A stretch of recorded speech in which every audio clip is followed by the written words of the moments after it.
Hi guys, सब बच्चों को प्यार भरा नमस्कार। कैसे हैं आप सब? मैं सी राहुल गर्ग स्वागत करता हूं आप सब बच्चों का आज के इस सेशन में। तो भाई finally you are in this lecture and अगर हम इस लेक्चर तक पहुंच गए हैं तो मैं एज्यूम करता हूं कि जो इससे पिछला लेक्चर था हमारा लेक्चर नंबर 1 जहां पर ओरिएंटेशन सेशन हमने रखा था वो आप ऑलरेडी देख चुके हैं। अगर बाय चांस किसी भी बच्चे ने अब तक उस लेक्चर को नहीं देखा है या फिर फटाफट से स्किप कर करके देखा है तो पहले जाइए और उस लेक्चर को देख लीजिए, क्योंकि that is one of the most important lecture. उसमें हम डिटेल में बातचीत करते हैं कि मेरी क्या टीचिंग मेथोडोलॉजी रहने वाली है और आपसे मेरी एक्सपेक्टेशंस क्या हैं। पूरे हमारे बैच की नींव रखता है हमारा लेक्चर नंबर 1 जो कि हम ऑलरेडी ले चुके हैं। आप इस लेक्चर में आ गए हैं, एक बार फिर से स्वागत करता हूं। और हमारा सब्जेक्ट रहने वाला है financial management and strategic management. Sir दिल धक धक धक धक कर रहा है सर, न्यू सिलेबस है, हम बच्चों के ऊपर तो टेस्टिंग की जा रही है, हम तो रिसर्च का हिस्सा हो गया ऐसे कि कोई बात नहीं, चिंता मत कीजिए, मैं आपके साथ हूं तो टेंशन लेने की जरूरत नहीं है बिल्कुल भी। सिलेबस चाहे ओल्ड हो न्यू हो, हमारी पढ़ाई ऐसी होनी चाहिए कि जब हम एग्जाम हॉल में जाएं तो बस वहां पर जाकर ऐसा पेपर लिखें कि जब वो टीचर के, जब वो एग्जामिनर के सामने जाए तो वो भी मंत्रमुग्ध हो जाए कि वाह क्या बात है, ये कहने पर मजबूर हो जाए कि वाह बच्चे ने क्या पेपर जो है किया है। याद आते हैं वो पल जब छोटे छोटे होते थे, पहली बार स्कूल में गए, एक नया उत्साह होता था कि यार नए टीचर से पढ़ने को मिलेगा, लेकिन कहीं ना कहीं थोड़ी सी बेचैनी भी होती थी कि यार नई नई क्लास है, नए नए टीचर्स आएंगे, पता नहीं कैसा माहौल बनेगा, किस तरह से पढ़ाई होगी। फिर कभी स्कूल चेंज किया या कभी एक क्लास को लेट से 4th क्लास से 5th में हुई, 5th से 6th में, और सोन सर्कल चला। जैसे जैसे नई नई क्लास चेंज होती रही तो वहां वहां हर बार ये अनुभव देखने को मिला। चाहे उम्र में काफी बड़े हो गए लेकिन आज भी वो चीजें वैसी की वैसी ही है। तो बहुत सारे बच्चे काफी उत्साहपूर्वक जो है हमारे इस सेशन में आए हैं, बहुत अच्छी बात है। और कहीं ना कहीं जिन बच्चों को थोड़ी बहुत बेचैनी भी हो रही है तो चिंता मत करें, थाम लीजिए खुद को। दिल की धड़कन जो दुक दुक दुक दुक दुक दुक दुक तेज चल रही है उसको थोड़ा सा विराम दें, उस दिल की धड़कन को थोड़ा सा कम करें और एक लंबी गहरी सांस लें। सांस रोककर नहीं रखनी है, छोड़ दीजिए। कई बच्चों को मैं कहता हूं सांस लो, बच्चे कहते गहरी सांस रोक ली, नहीं, छोड़ दीजिए। रिलैक्स होने में फील हमें मजा आता है, रिलैक्स होने में उससे जो है काफी मदद मिलती है। तो जैसे कि मैंने कहा हमारा सब्जेक्ट रहने वाला है जी फाइनेंशियल एंड स्ट्रेटेजिक मैनेजमेंट। 2 भाग हैं इसके, जिसमें फाइनेंशियल मैनेजमेंट 50 नंबर का और स्ट्रेटेजिक मैनेजमेंट इंस्टीट्यूट ने रखा है 50 नंबर का। जब मैं आपके साथ ये बैच करूंगा, पूरा सब्जेक्ट हम पढ़ेंगे, उसके अंतर्गत सबसे पहले हम फाइनेंशियल मैनेजमेंट की तैयारी करेंगे और एक बार फाइनेंशियल मैनेजमेंट ओवर होगा तो उसके बाद स्ट्रेटेजिक मैनेजमेंट पर हमारा फोकस शिफ्ट हो जाएगा।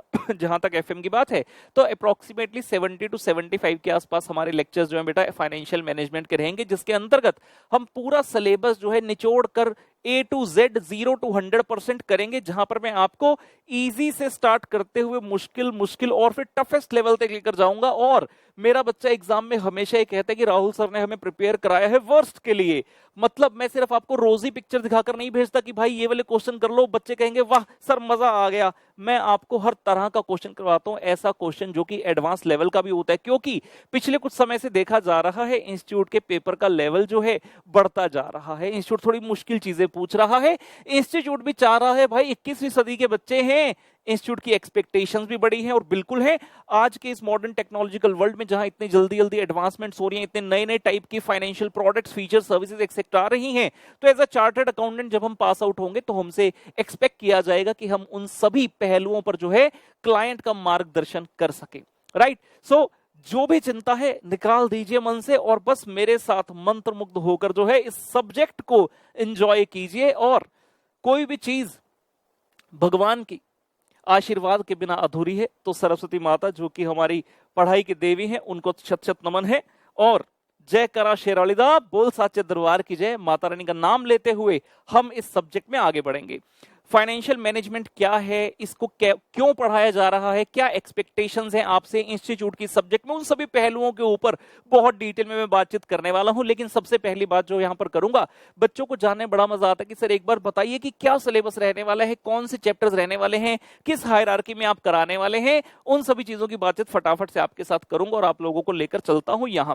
ठीक है। इंट्रो लेक्चर में मैंने बताया था कि भाई क्लास पजल, होम पजल के रजिस्टर बिल्कुल अलग बनाने हैं, नोट्स अपने बिल्कुल अच्छे से बनाने हैं, क्योंकि जब ये बैच खत्म हो जाएगा उस समय आपके पास जो रहेगा सिर्फ आपके नोट्स होंगे, और जितने बेहतरीन तरीके से, जितनी सुंदरता से, जितना नीट एंड क्लीन आप अपने नोट्स को बनाएंगे उतना ही आपको रिवीजन करने में मजा आता रहेगा। सो जो भी मैं स्क्रीन पर लिखूंगा आपने अपने पास लिखते जाना है। आइए जी, तो एक fresh page in a fresh register जो है हम निकाल लेंगे, और हमने कहा भाई हमारे सब्जेक्ट का नाम है,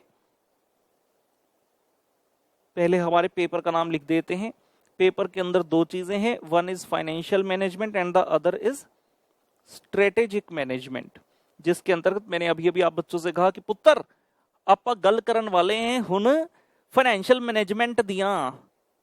आओ जी, आप गल करन वाले हैं फाइनेंशियल मैनेजमेंट दिया, पहला ये लीजिए जी, बिल्कुल सुंदरता पूर्वक हमने इसका जो है नामकरण कर दिया है financial management and strategic management. RSA जब हमने बनाया तो हमारा एक सपना था कि चार्टर्ड अकाउंटेंसी कोर्स में, जो कि इतना मुश्किल कोर्स माना जाता है, बच्चों को बेस्ट से बेस्ट एजुकेशन दी जा सके। तो उसी तहज पर हमारा जो लोगो है ये बात करता है आरएसए, जो कि राहुल शिखा अकेडमी के लिए स्टैंड करता है। And very very important, quest for excellence. जिस दिन से हमने पढ़ाना स्टार्ट किया, जब से हम पढ़ा रहे हैं अंडर आरएसए, तब से हमारा एक ही मोटो है, that we have to live for the excellence. और ये प्रतीत होता है जब जब इंस्टीट्यूट रिजल्ट निकालते हैं, हर अटेम्प्ट में हमारे बच्चे जबरदस्त मार्क्स लेकर आते हैं। और ये भी हमारे लिए जानना जरूरी है, जब भी हम किसी इंस्टीट्यूशन से जुड़ते हैं, जैसे आप अब आरएसए से जुड़े हैं, तो आपको आरएसए के वैल्यूज एक्सेट्रा सब पता होना चाहिए। तो यहां लिखते हैं हम ज्ञानन परमम बलम, बहुत बहुत सुंदर शब्द है ज्ञानन परमम बलम, कि ज्ञान ही परम बल है। लर्निंग, जो शिक्षा, जो एजुकेशन आपकी होती है जीवन में, उससे आपको कोई भी नहीं छीन सकता, कोई भी नहीं ले सकता। ये एक ऐसी चीज है जिसके ऊपर सिर्फ और सिर्फ आपका अधिकार है, आपका राइट है। और इसीलिए हमने रखा है, आरएसए का लोगो कहता है कि ज्ञान ही परम बल है, और वो ज्ञान पूरा दिल खोलकर, पूरा खोलकर अपनी बाहें मैं आपको जो है दूंगा, और आपने बस उस ज्ञान को समेटते रहना है। आइए जी, तो बात करते हैं फाइनेंशियल मैनेजमेंट के बारे में। इस सब्जेक्ट की बाउंड्री जो है हम यहां पर डिस्कस करने वाले हैं। So financial management and strategic management के अंतर्गत हम आ रहे हैं to discuss about the financial management. जैसा मैंने कहा, सब्जेक्ट के बारे में डिटेल में बातचीत आगे इसी लेक्चर में आपको देखने को मिल जाएगी। फिलहाल हम इस सब्जेक्ट की सिर्फ और सिर्फ जो बाउंड्री है वो एक एक्सप्लेन कर रहे हैं, जिसको हम पॉपुलरली इंडेक्स भी कह सकते हैं, सिलेबस कवरेज, चैप्टर्स कवरेज, किसी भी नाम से आप इसको जान सकते हैं। तो फाइनेंशियल मैनेजमेंट के अंतर्गत सबसे पहला चैप्टर जो मैं बेटा आपको पढ़ाऊंगा, that will be the part of financing decisions. Financing decisions, financing decision एक ब्रॉड हेड हो गया, इसके अंतर्गत आ जाता है कॉस्ट ऑफ कैपिटल। जैसे मान लीजिए आपने अपनी क्लास 12th में या फाउंडेशन में जैसे पार्टनरशिप किया, partnership, fundamentals of partnership, partnership change in profit sharing ratio, partnership admission of a partner, partnership retirement of the partner, partnership death of the partner, partnership dissolution. तो उस तरह से main head partnership चल रहे हैं, लेकिन सब हेड बदलते जा रहे हैं। तो हमारे यहां पहला है फाइनेंसिंग डिसीजन, जिसके अंतर्गत आता है पुत्र cost of capital. Number two financing decisions, leverage. अभी सिर्फ लिखते जाइए, ये मत सोचिए कि यार इसका मतलब क्या है, गेस वर्क मत कीजिए। कुछ बच्चों ने तो करना स्टार्ट ही कर दिया, जैसे कॉस्ट ऑफ कैपिटल लिखा, अच्छा वो कैपिटल जो सोल प्रोप्राइटर होता है ना, जो बिजनेस में लगाता था, उसकी कॉस्ट की बात हो रही है। वहीं कुछ लोग सोच रहे होंगे company share capital, equity and preference, उसकी कॉस्ट की बात हो रही है। कृपया गेस वर्क मत कीजिए, ये सब काम करवाने के लिए मैं ही बैठा हूं, और यही काम है मेरा, आपको सिखाना। फाइनेंसिंग डिसीजन लीवरेज हो गया जी। नंबर 3 लिखेंगे बेटा, financing decisions, financing decisions capital structure, financing decisions capital structure. पुत्र उम्मीद करता सारे बच्चों ਨੂੰ ਪੁੱਤਰ ਦਾ ਮਤਲਬ ਤਾਂ ਸਮਝ ਆਂਦਾ ਹੋਵੇਗਾ। ਪੰਜਾਬ ਵਿੱਚ ਪੁੱਤਰ ਕਹਿ ਕੇ ਬੁਲਾਉਂਦੇ ਆ ਬੱਚਿਆਂ ਨੂੰ, ਤਾਂ ਤੁਸੀਂ ਸਾਰੇ ਮੇਰੇ ਪੁੱਤਰ ਹੋ। आओ जी, कैपिटल स्ट्रक्चर। ਤੇ number 4 financing decisions, financing decisions, theories of capital structure, financing decisions, theories of capital structure. तो फाइनेंसिंग डिसीजन एक ब्रॉड हेड हो गया जिसके अंतर्गत आते हैं cost of capital, leverage, capital structure and theories of capital structure. और मैं इंडेक्स उस तरह से बना रहा हूं जिस अंदाज से, जिस हायरार्की से मैं आप बच्चों को पुत्र पढ़ाने वाला हूं। मतलब जिस अंदाज में लिख रहे हैं, नंबर 1 अगर लिखा है financing decision cost of capital, तो सबसे पहला चैप्टर यही होगा, फिर लीवरेज आएगा, फिर कैपिटल स्ट्रक्चर, फिर theories of capital structure. Number 4 तक हम पहुंच गए। उसके बाद आ रहे हैं नंबर 5 पर। नंबर 5 मैं कलर चेंज कर रहा हूं क्योंकि हमारा हेड चेंज हो रहा है। Number 5 investment decisions. Number 5 investment decisions, जिस चैप्टर को कैपिटल बजटिंग के नाम से भी जाना जाता है।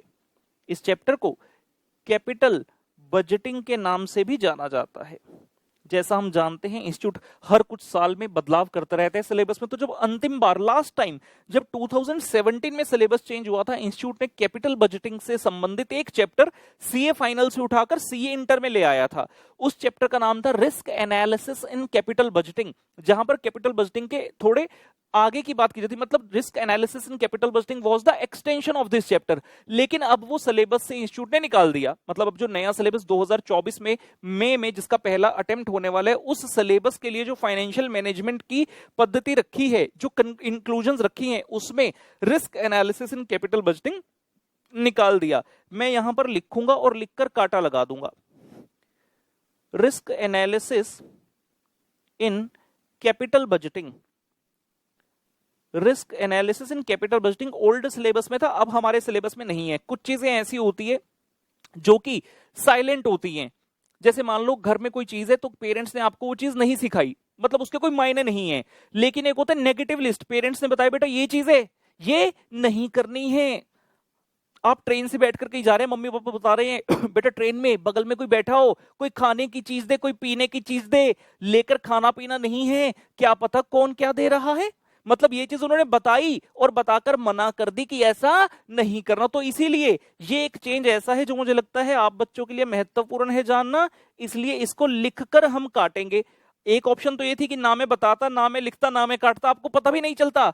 लेकिन हमें ये पता होना चाहिए कि न्यू सिलेबस में फाइनेंशियल मैनेजमेंट के अंदर क्या चेंज हुआ है। जैसे कि कॉस्ट अकाउंटिंग है, हमने वहां पर सीखा है कि भाई कॉन्ट्रैक्ट कॉस्टिंग चैप्टर था ओल्ड सिलेबस में, न्यू सिलेबस में हट गया। जहां तक अकाउंट्स की बात आती है, 2 सब्जेक्ट थे अकाउंट्स और एडवांस अकाउंट। ग्रुप 1 का पहला पेपर, ग्रुप 2 का पहला पेपर, उन दोनों को मर्ज करके एक पेपर बना दिया, एडवांस्ड अकाउंटिंग नाम रख दिया। कितने सारे चैप्टर डिलीट कर दिए और कुछ एएस जो है ग्रुप 1 ग्रुप 2 के मिला दिए और साथ में कुछ नए एएस भी ले आए। तो ये चीजें हमारे लिए जानना बेहद आवश्यक है। ठीक है ना, we should always have the awareness about the syllabus. पता चले आपका कोई फ्रेंड कह रहा है भाई तूने ये चैप्टर नहीं किया, आप कहोगे बेटा ये चैप्टर तो अब सिलेबस में है ही नहीं, बस नवंबर 2023 तक ही इसे पूछा जाएगा, मई 24 से गायब है ये लीजिए। ये हो गया नंबर 5 चैप्टर। ठीक है ना, हेड चेंज हुआ था तो हमने इसका कलर चेंज कर दिया था। अब आ रहे हैं नेक्स्ट पर, working capital management. Working capital management ये नेक्स्ट हेड आ रहा है हमारा। इसके अंतर्गत पहला जो सब हेड हम पढ़ेंगे that will be estimation of working capital. Working capital management बेटा, एस्टिमेशन ऑफ वर्किंग कैपिटल लिखते रहेंगे पूरे उत्साह के साथ, जोश एनर्जी अपनी बनाए रखेंगे। नया नया सब्जेक्ट है, सीखने के लिए सब्जेक्ट में बहुत कुछ, और सब्जेक्ट ऐसा है 50/50। जी हाँ, वास्तव मूवी तो देखी होगी 50 तोला। 50 तोला संजय दत्त पूरी फिल्म में कहता तो यहां अपना 50 तोला है। 50 तोला खरा सोना है। एफएम 50 में से 50 की तैयारी हम लोग करेंगे, एक भी नंबर नहीं कटेगा, ऐसा सब्जेक्ट है। आइए उसके बाद आते हैं नेक्स्ट पर। वर्किंग कैपिटल मैनेजमेंट के अंतर्गत पहला सब हेड हो गया पुत्र एस्टिमेशन ऑफ वर्किंग कैपिटल। तो नेक्स्ट आंदा है working capital management, same head चलेगा, सब हेड इसका हमारा चेंज होगा। Working capital management, debtors management. Working capital management के अंदर सब हेड आ रहा है पुत्र debtors management. Debtors management next आएंगे, नेक्स्ट लिखेंगे जी एक बार फिर से working capital management, working capital management, cash management. Working capital की मैनेजमेंट में कैश की अलग से मैनेजमेंट सिखाई जाएगी, डेटर्स की सिखाई जाएगी। इसके अलावा इन्वेंट्री मैनेजमेंट भी होती थी, इंस्टीट्यूट ने न्यू सिलेबस में अलग से नहीं दिया। इन्वेंट्री मैनेजमेंट वर्किंग कैपिटल के अंदर जो पढ़ना होता था वो ऑलरेडी बच्चे कॉस्ट अकाउंटिंग में पढ़ते थे। एक चैप्टर है मटेरियल कॉस्टिंग, जो मटेरियल कॉस्टिंग का कंटेंट है वही सेम यहां पर होता था। तो पहले डुप्लीकेशन चलती थी, सेम सब्जेक्ट सेम चैप्टर वहां भी पढ़ना पड़ता था, एफए में भी। हालांकि एफए में इतना इंपॉर्टेंट नहीं था, लेकिन सिलेबस में तो था, तो आ सकता था। लेकिन अब इंस्टीट्यूट ने स्पेसिफिकली मॉड्यूल से उसके क्वेश्चन निकाल दिए। उसके अलावा छोटे मोटे कुछ टॉपिक्स होते हैं, working capital, finance, creditor, that is payable management, वो इसी के अंदर हम कवर कर लेंगे, उसके लिए अलग से चैप्टर नहीं पढ़ना पड़ता। ठीक है जी, ये वाला हेड हो गया। नाइन्थ नंबर आएगा जी रेशो एनालिसिस। बहुत ही बढ़िया चैप्टर है, आप सबने कहीं ना कहीं कभी ना कभी पहले किया या सुना जरूर होगा। रेशो एनालिसिस बचपन में तो इस चैप्टर में से आता था GP ratio, gross profit ratio, gross profit बटे सेल गुना 100, एनपी रेशो, नेट प्रॉफिट बटे सेल्स गुना 100, इस तरह की बातें की जाती। तो उसका एडवांस लेवल हम फाइनेंशियल मैनेजमेंट में देखेंगे। Very very wonderful, very very beautiful, very very practical chapter, practical point of view से बेहद इंपॉर्टेंट है। आज के युग में जहां पर एक ऑर्गेनाइजेशन दूसरी ऑर्गेनाइजेशन से अपने आप को कंपेयर कर रही है, तो उसके कंपैरिजन के मायने बदल जाते हैं अगर हम रेशियोज का प्रयोग कर लें। तो इस चैप्टर के अंतर्गत हम तरह तरह की रेशियोज को निकालना सीखेंगे और उसका एनालिसिस भी करेंगे, ठीक है ना। और अंत में आ जाता है नंबर 10 नंबर। मैंने सभी के लिए कलर स्कीम अलग रखी है सो दैट हमें पता रहे। रेशियो एनालिसिस सिंगल चैप्टर, इसका कोई हेड सब हेड नहीं है। और अंतिम आ जाता है डिविडेंड डिसीजंस। अंतिम चैप्टर आ जाता है डिविडेंड डिसीजंस। तो कुल मिलाकर फाइनेंशियल मैनेजमेंट की बाउंड्री हमारी ये रहने वाली है, ठीक है ना। फाइनेंशियल मैनेजमेंट की कुल मिलाकर बाउंड्री ये हमारी रहने वाली है। क्लास पजल और होम पजल जो आपको मिलेगी, जो कि हमारी मेन बुक्स हैं, जो कि हम यूज करेंगे ऑन अ डेली बेसिस, जिसके बारे में मैंने आपको इंट्रो लेक्चर के अंदर, इंट्रोडक्शन लेक्चर जो हमारा लेक्चर 1 था ओरिएंटेशन, उसके अंदर मैंने आपको बुक्स की ग्लिम्स दिखाई थी, बुक्स की डिटेल में फीचर्स मैंने सारी बताई थी। उस किताब के अंदर आपको 10 के 10 चैप्टर मिलेंगे सेम हायरार्की में। पहला फाइनेंसिंग डिसीजन, इसके बारे में डिटेल में आज ही के इसी लेक्चर में बात होगी। इन सभी के बारे में एक ओवरव्यू में दूंगा कि पूरा सिलेबस जो है हमारा किस प्रकार से बनता है, फाइनेंसिंग डिसीजन का मतलब क्या है, इन्वेस्टमेंट डिसीजंस का मतलब क्या है, वर्किंग कैपिटल मैनेजमेंट किस तरह से बनता है, और रेशो और डिविडेंड डिसीजन, ठीक है ना। तो आगे के लेक्चर में मेरे साथ बने रहेंगे, ये चीज आराम से नोट करते रहेंगे।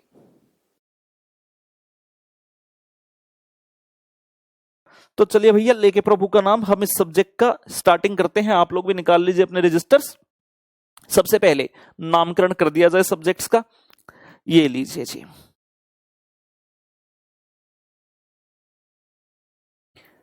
Financial management. और एक बार फिर से दोहरा दूं, जिन बच्चों ने इंट्रो लेक्चर नहीं देखा कृपया करके इंट्रो लेक्चर देख लें और उसके बाद ही इस लेक्चर पर आए।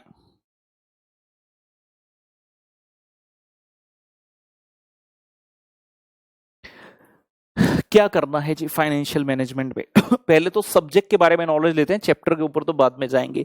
मैं ऐसा मानता हूं जब भी कोई चैप्टर कर रहे हैं तो उसके बारे में थोड़ा सा बैकग्राउंड पता होना चाहिए। तो आपको लेकर चलता हूं उस जमाने में जब हमने सीए किया था और हमारा लेवल 2 था। अभी तो सीए इंटर बोलते हैं, हमारे टाइम पे बोलते थे सीए PE2। सीए PE2 मतलब प्रोफेशनल एजुकेशन 2 या प्रोफेशनल एग्जामिनेशन 2, इस तरह से बोला जाता था। तो हमारा जब होता था वहां पे कॉस्ट और एफएम होता था। कॉस्ट एंड एफएम, एक ही सब्जेक्ट के अंदर कॉस्ट भी होता था, उसी के अंदर एफएम होता था। जब से हम पढ़ रहे हैं हम तभी से कहते थे यार इतना सारा सिलेबस है, इन दो सब्जेक्ट को अलग क्यों नहीं कर देते। तो इंस्टीट्यूट ने कुछ टाइम बाद इन दोनों सब्जेक्ट्स को अलग अलग कर दिया। कुछ समय के बाद इन दोनों को अलग अलग कर दिया। अब फाइनली जब ये आया, जब ये अलग हुआ, तो इसके साथ एक और छोटा सा उन्होंने सब्जेक्ट जोड़ दिया। ठीक है ना, जिसकी बात मैंने इंट्रो लेक्चर के अंदर कर दी थी, अभी नहीं करेंगे। तो मेन बात आ गई कि फाइनेंशियल मैनेजमेंट है क्या चीज है। अक्सर जितने भी हम स्टूडेंट होते हैं सीए में, खासकर majority of them are commerce students only, उन्होंने पहले भी कॉमर्स ही पढ़ा होता है, विद फ्यू एक्सेप्शंस, कुछ साइंस वाले बच्चे, आर्ट्स वाले बच्चे भी आ जाते हैं, अदरवाइज सभी कहीं ना कहीं कॉमर्स बैकग्राउंड से बिलोंग करते हैं। और ग्रेजुएशन में जब बीकॉम करते हैं वहां पर भी ये सब्जेक्ट होता ही होता है, फाइनेंशियल मैनेजमेंट, एफएम के नाम से बड़ा फेमस होता है। कई जगह पर इसे मैनेजमेंट अकाउंटिंग भी बोला जाता है। जैसे जब मैंने अपना बीकॉम किया था एसडी कॉलेज चंडीगढ़ से, 2004 में हमने क्लास 12th क्लियर किया और 2007 में, 2004 से 2007 तक हमारा बीकॉम चला। तो हमें फाइनल ईयर में होता था मैनेजमेंट अकाउंटिंग। वो management accounting was nothing but the other name for the subject financial management, इसी सब्जेक्ट का दूसरा नाम था। तो फाइनेंशियल मैनेजमेंट से आपके माइंड में क्या आता है?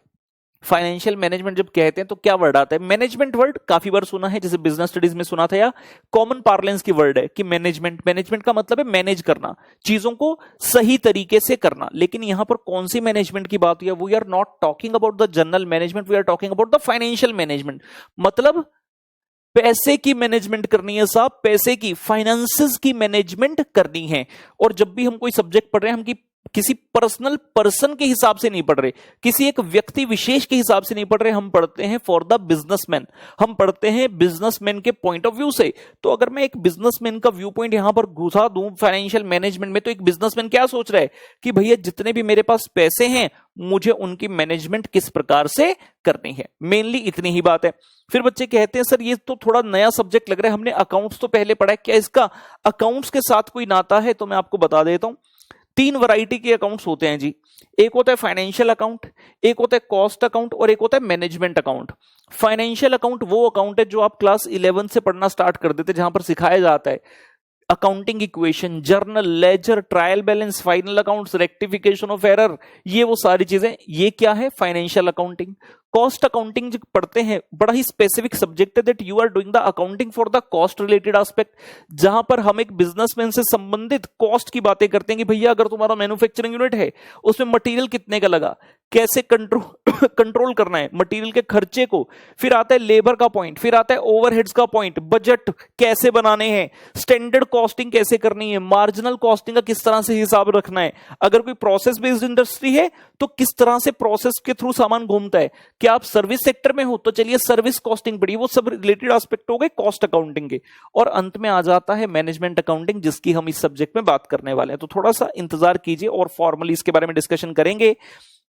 पहले जितनी चीज हमें समझ आती है उतना यहां पर लिखते हैं, that in financial management we talk about the management of finances. तो बिल्कुल बेसिक हो गया, ये तो समझने के लिए बिल्कुल बेसिक हो गया कि फाइनेंशियल मैनेजमेंट का मतलब है मैनेजमेंट ऑफ फाइनेंसेस। और फाइनेंस का मतलब क्या है? फाइनेंस का मतलब है बहुत सारा पैसा। मैंने पहले कहा हम किसी व्यक्ति विशेष के हिसाब से पढ़ ही नहीं रहे, बिजनेसमैन के हिसाब से पढ़ रहे। तो बिजनेसमैन कौन है? जो बिजनेस चला रहा है। तो एक बिजनेस में obviously huge amount of money is involve. फिर मैंने क्या कहा, जब मैं ब्रांचेस की बात करता हूं, when I talk about the branches of accounts, कि भैया अकाउंट्स कितने प्रकार का है, ये बिल्कुल इंट्रोडक्शन है, बेसिक है कि सब्जेक्ट के बारे में आपको कुछ चीजें पता होनी चाहिए। तो हमने कहा एक होता था फाइनेंशियल अकाउंट, एक होता है कॉस्ट अकाउंट और एक होता है मैनेजमेंट अकाउंटिंग। एक होता है मैनेजमेंट अकाउंटिंग। याद है आपको क्या होता था? अगर थोड़ा सा मैं जानने की कोशिश करता हूं, तो काफी भूल चुके होंगे, फिर भी let us try. Financial accounting में क्या करते थे मेनली? फाइनेंशियल अकाउंटिंग में mainly you keep the records. Financial accounting में नॉर्मली डिसीजन मेकिंग इन्वॉल्व नहीं है, वहां पर आप क्या करते हैं? You just keep the records. आप रिकॉर्ड्स रखते हैं किस चीज के? Of the financial transactions. Financial transactions के रिकॉर्ड रखे जाते हैं। यह काम मेनली है फाइनेंशियल अकाउंटिंग का।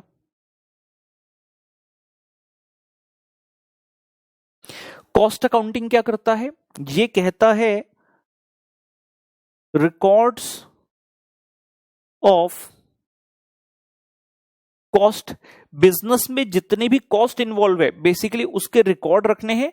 And to control the cost, अपने खर्चे को कम कैसे करना है, वो सभी बातें कॉस्ट अकाउंटिंग के अंदर पढ़ी जाती हैं।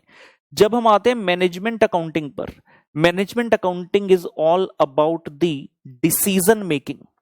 Management accounting deals with the decision making. यहां पर हम कोई रिकॉर्ड एक्सेट्रा नहीं रख रहे, we are going to take the decision. और डिसीजन भी कौन से, जो कि बिजनेस में लॉन्ग रन टाइप के नेचर होते हैं, जो कि very very important for a business to be taken. मतलब इस सब्जेक्ट का जो व्यू पॉइंट है पढ़ने का वो बिल्कुल अलग है। The way we read the subject, we study the subjects of financial and the cost accounting, बिल्कुल ही अलग मायने हैं।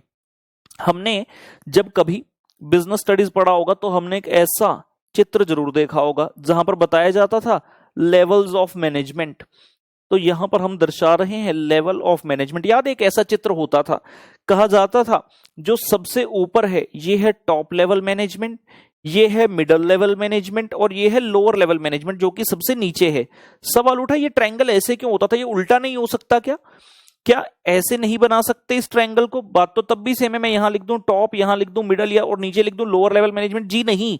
रीजन क्या होता है इसका, जो सबसे नीचे वाला लेवल है उसमें सबसे ज्यादा लोग रहते हैं। आप देख रहे हैं यहां पे ये सबसे बड़ा स्पेस है, मतलब number of people are too many. उसके बाद आया ऊपर मिडिल लेवल, ये वो लोग हैं जो कि लोअर लेवल को करते हैं कंट्रोल। तो ये वाले लोग कम हो गए, लेकिन जिनको ये कंट्रोल करते हैं लोअर लेवल वो ज्यादा हो गया। और सबसे ऊपर आते हैं टॉप लेवल जो कि कंट्रोल करते हैं मिडल को, और आप ऐसे कह सकते हो मिडल और लोअर दोनों को। इनडायरेक्टली लोअर को भी करते हैं, डायरेक्टली मिडल को। जो टॉप मैनेजमेंट है वो मिडल मैनेजमेंट से बात करेगी, और middle management will have to get the work done from the lower level management. तो जैसे जैसे आप नीचे से ऊपर की तरफ गए वैसे वैसे आप देख रहे हैं कि number of employees, number of people involve कम होते जा रहे हैं। सबसे ज्यादा थे लोअर लेवल में, उससे कम मिडल में, और सबसे कम बैठे हैं टॉप लेवल में। तो टॉप लेवल पर जो लोग बैठे हैं, these are the people who are taking all the decisions and communicating to the middle level management to get the work done from the lower level management। अब बड़ी बड़ी सिंपल सी बात है, जब टॉप लेवल मैनेजमेंट में बैठे हैं decision ले रहे हैं, तो उसी प्रकार से आपके डेजिग्नेशंस भी होते हैं, उसी प्रकार से आपके पे पैकेज होते हैं, और उसी तरह का माइंड आपके पास होना चाहिए so that you can take the decision, right. तो इसीलिए कंपनी, जब हम किसी भी ऑर्गेनाइजेशन में board of director, senior manager, general manager, president, vice president, जब ऐसे शब्द सुनते हैं वो सब टॉप लेवल मैनेजमेंट के लिए होते हैं। और यहां पर जानकर ये सब चीजें आपको क्यों बताई जा रही हैं, बिकॉज जो हमारा सब्जेक्ट है management accounting, that is basically dealt with by the top level management. यानी कि इस सब्जेक्ट के माध्यम से जो हम सीखने वाले हैं वो स्किल्स आपको काम में आएंगी अपने करियर में आगे बढ़ने के लिए, किसी भी बिजनेस के टॉप लेवल तक पहुंचने के लिए। When we say that you are doing the financial accounting or you are doing the cost accounting, क्या समझते हैं आप, इसमें से कौन से लेवल के अंदर फॉल करते हैं?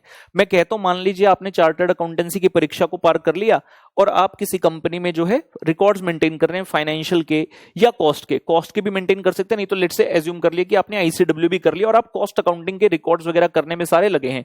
मतलब आपका रोल है ऑर्गेनाइजेशन में पूरे स्टैंडर्ड कॉस्टिंग के प्रोसीजर्स को निभाना, ऑर्गेनाइजेशन में तरह तरह के वेरिएंसेस वगैरह निकाल कर देना। या फिर फाइनेंशियल अकाउंटिंग के एस्पेक्ट हो गए टू मेक श्योर कि जितना भी ऑर्गेनाइजेशन जिन लोगों से डील कर रही है, अपने सप्लायर्स से, वेंडर से, कस्टमर से, उन सब की अकाउंटिंग सही तरीके से होती रही। जो भी टैक्सेशन एस्पेक्ट्स हैं, you are looking into that effectively. जो भी अगर आपकी ऑर्गेनाइजेशन किसी और कंट्री के वेंडर या कस्टमर से डील करती है, मतलब अगर फॉरेन ऑपरेशंस हैं, क्या फॉरेन एक्सचेंज सही से अकाउंटिंग हो रही है, जो भी पर्टिकुलर उसके लिए इंपॉर्टेंट चीजें क्या वो सारी आप कर रहे हैं। तो when we do the aspects of financial and cost accounting, mainly you are in the middle level management. जब हम कहते हैं फाइनेंशियल अकाउंटिंग आप कर रहे हैं या कॉस्ट अकाउंटिंग कर रहे हैं, so you are in the middle level management. लेकिन जब हम बात करते हैं फाइनेंशियल मैनेजमेंट की, मैनेजमेंट अकाउंटिंग भी जिसको कहा जाता है, popular name is financial management. मैंने मैनेजमेंट अकाउंटिंग इसलिए बता दिया कि कहीं पर आप पढ़ें तो आपको ये ना लगे कि यार ये तो कुछ और चीज है। Financial management is known as the management accounting. तो जो फाइनेंशियल मैनेजमेंट है that is dealt with at the top level management. धीरे धीरे हम अपने सब्जेक्ट में आगे बढ़ रहे हैं, समझने की कोशिश कर रहे हैं कि मैनेजमेंट अकाउंटिंग एफएम क्या है। मोटा मोटा हमने समझ लिया कि भैया मैनेजमेंट करनी है किस चीज की, पैसे की, फाइनेंसेस की। और अब सबसे इंपॉर्टेंट एस्पेक्ट पर आ जाते हैं, जहां जाकर सारी डिस्कशन का एंड होगा, जहां पर हम बेसिक थीम बनाएंगे अपनी कि फाइनेंशियल मैनेजमेंट है क्या चीज है। सो फाइनेंशियल मैनेजमेंट बेसिकली ये है, ये हमारा हो गया, आराम से देखते जाएंगे। This is financial management and financial management revolves around the two things. Financial management revolves around the two things. एक एस्पेक्ट जो सबसे इंपॉर्टेंट है, दैट इज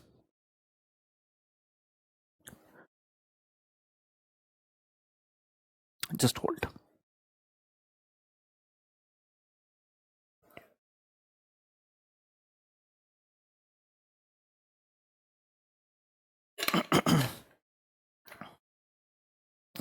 जितना हो सके मैं अवॉइड करता हूं क्लास के बीच में ऐसी चीजें, बट समटाइम्स थ्रोट का डिमांड है।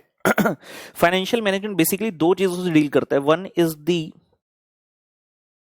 Procurement of funds and the other is the utilisation of funds. आराम से समझेंगे, देखेंगे। हमारी क्लास में किसी चीज की कोई जल्दबाजी नहीं है, बड़े ही सुकून से आराम से पढ़ेंगे, डिसेंट स्पीड पर चलते हुए। ना तो इतना स्लो हो कि हम बोर हो जाएं, अरे यार एक ही चीज बार बार बोल रहे, और ना ही इतना फास्ट कि कुछ शब्द मिस हो जाए। एक डिसेंट स्पीड पर चलेंगे। Procurement of fund and utilisation of fund, मैंने थोड़ी देर पहले ही कहा। फाइनेंशियल मैनेजमेंट का मतलब है भैया management of the finances. Finances का मतलब आपका क्या, बहुत सारा पैसा, मनी मनी, अपना थपना मनी मनी। अब बिजनेसमैन के लिए सबसे इंपॉर्टेंट डिसीजन ये लेने के भैया पैसा कहां से आएगा। पैसा बिजनेस करने के लिए क्या चाहिए, पैसा चाहिए। आए दिन सुन रहे हैं फलानी कंपनी ने आईपीओ निकाल दिया, उसने आईपीओ निकाल दिया, इसने आईपीओ निकाल दिया। क्यों निकाल रहे हैं आईपीओ, पैसा चाहिए साहब, पैसा चाहिए। किसी ने सुना सर विजय माल्या ना पैसा लेकर भाग गया, सर नीरव मोदी भी भाग गया। क्यों भागे, क्यों लिया था पैसा, बिजनेसमैन थे, दिखाया हम बिजनेस करते हैं। तो एक बिजनेसमैन का सबसे इंपॉर्टेंट डिसीजन है फंड्स। पैसा कहां से आएगा, एक बार आ गया तो पैसा लगाना किथे है। एक बार पैसा आ गया उसके बाद अगला सवाल है पैसा लगाना कहां पर है। जितने भी लोग भारत भर के अंदर बिजनेस करते हैं, सोचने वाली बात यह है क्या खुद के पैसे से बिजनेस कर रहे हैं। The answer is no. कटु सत्य है, कटु सत्य मतलब एक हार्ड रियलिटी, एक हार्श रियलिटी। बिजनेसमैन अपने पैसे से पूरा बिजनेस नहीं करता, अपना पैसा लगाते लेकिन साथ में और सोर्सेज से भी अरेंज करता है। कहां से अरेंज करेगा, बैंक से लोन लेकर आ सकते हैं। अगर आपने कंपनी बना ली तो आप इक्विटी शेयर इशू कर सकते हैं, प्रेफरेंस शेयर इशू कर सकते हैं, डिबेंचर इशू कर सकते हैं, बॉन्ड इशू कर सकते हैं। कोई बच्चा कह रहा है सर फ्रेंड से भी ले सकते हैं। हाँ बेटा, फ्रेंड से भी ले सकते हैं, पापा मम्मी से भी ले सकते हैं। मतलब आप अपने खुद के सारे पैसे नहीं लगा रहे। हो सकता है अगर आपका बहुत छोटा बिजनेस है तो सिर्फ आप अपने पैसे से ही करते हो, लेकिन अगर आपको आगे बढ़ना है, बड़े लेवल पर ऑपरेट करना है, you need to raise the funds from the other parties. आपके माइंड में विजन है, आपने पैसा अरेंज कर लिया, यू प्रोक्योर्ड द फंड्स, आपने दूसरी पार्टी से पैसा इकट्ठा कर लिया। This is the main reason the people make the company form of organisation. उम्मीद करता हूं जब आपने लॉ पढ़ा है तो आपको लॉ वाले टीचर ने ये वाली चीज बताई है। कंपनी बनाने का सबसे बड़ा रीजन रहता है that you can go public, कि आप लोगों तक जाकर पैसा ले सकते हैं। अब आपके पास पैसे आ गए तो बिजनेसमैन के लिए सबसे पहला इंपॉर्टेंट डिसीजन क्या रहा, पैसा कहां से आएगा, फंड्स कहां से प्रोक्योर करूं। मतलब ऑप्शंस है बहुत सारी, इक्विटी है, प्रेफरेंस है, डेट है, बॉन्ड है, बैंक का लोन है, इतने सारी ऑप्शन है। लेकिन इनमें से कौन सी ऑप्शन में जाना है, बिजनेसमैन तो वही ऑप्शन चाहेगा ना जहां पे उसका खर्चा कम से कम आए और फटाफट से उसको पैसा मिल जाए। अब मान लीजिए आपके पास पैसा आ गया, जस्ट एज्यूम करते हैं कि आपके पास पैसा आ गया। पैसा लेना कोई बहुत बड़ी बात नहीं थी, पैसा लेना कोई बहुत बड़ी बात नहीं थी। हां, ये डिसीजन एक जरूर मुश्किल डिसीजन होता है कि पैसा कहां से रेज करें। हमारे जो फाइनेंशियल मैनेजमेंट जब सिलेबस पूरे का पूरा पढ़ेंगे, स्टार्टिंग के कुछ चैप्टर सिर्फ इसी पर फोकस करेंगे, प्रोक्योरमेंट ऑफ फंड पर। पूरे चैप्टर हैं इस बात के लिए, बताने के लिए कि फंड्स कहां से प्रोक्योर करने हैं और कैसे प्रोक्योर करने हैं। मान लीजिए पैसा आ गया आपके पास, आपने कोई चार्टर्ड अकाउंटेंट पकड़ा, एक नॉर्मल बिजनेसमैन की बात कर रही है, मत सोचना आपके लिए कह रहा हूं, आप तो खुद ही चार्टर्ड अकाउंटेंट बनोगे भैया। आप एक बिजनेसमैन है, आपने एक सीए पकड़ा, सीए को बोला भैया मेरे माइंड में ये विजन है, चलो एक प्रोजेक्ट रिपोर्ट बनाओ। सीए ने बहुत बढ़िया project report power point presentation बनाकर उसका प्रिंट आउट आपने लिया, स्पाइरल बनवाया, आप पहुंच गए बैंक के पास। विजय दीनानाथ चौहान माफी कैसे, ए बैंक ये पकड़, ये मेरे बिजनेस का प्रपोजल है, बिजनेस स्टार्ट कर रहा हूं, हर साल देख प्रोजेक्शन है 100 करोड़ का प्रॉफिट होगा।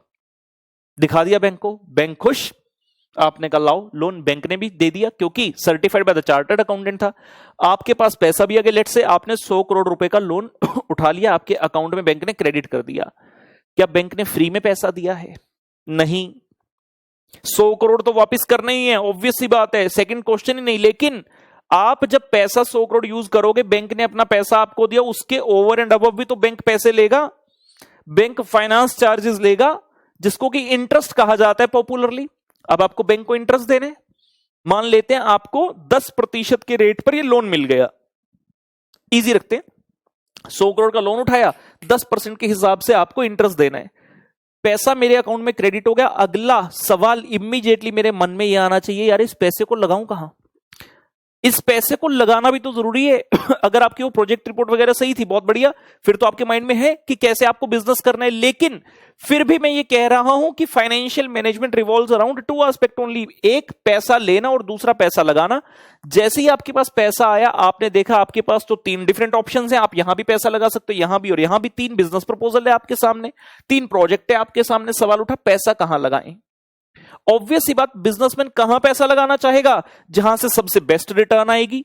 और ऑब्वियस सी बात है कि कम से कम इतने रिटर्न तो आए कि मैं जिनसे पैसा लिया उनकी कॉस्ट को मीट कर सकूं, जिनकी कॉस्ट कितनी है हमारे एग्जांपल में 10% साहब, 10%। सो मुझे ऐसे बिजनेस में पैसा लगाना होगा जहां से मुझे रिटर्न आए इतनी, सो दैट जिन लोगों से मैंने पैसा लिया उनका इंटरेस्ट एक्सेट्रा देकर, उनकी कॉस्ट देकर, मैं एक मोटी टर्म यूज करता हूं, उनकी कॉस्ट देने के बाद बिजनेसमैन के खुद के लिए भी कचे। सोशल सर्विस तो नहीं कर रहा बिजनेसमैन भाई कि सिर्फ कमाया और जिन लोगों से लिया था उनका वापस कर दिया, अपने लिए भी तो करेगा, अपने फैमिली के लिए भी तो करेगा भाई, नहीं तो बिजनेसमैन कर क्यों रहा है बिजनेस। समझ में आई मेरी बात। तो फाइनेंशियल मैनेजमेंट में 2 इंपॉर्टेंट एस्पेक्ट हो गए, पहला पैसा कहां से लाना है, आने के बाद पैसा कहां पर लगाना है, और ये दोनों ही डिसीजन सबसे सुप्रीम डिसीजन बिजनेस के होते हैं।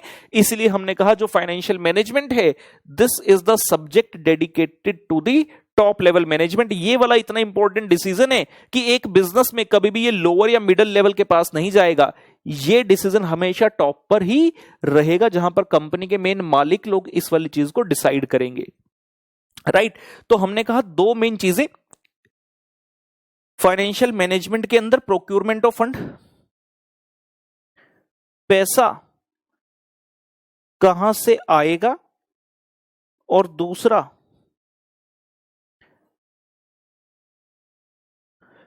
पैसा कहां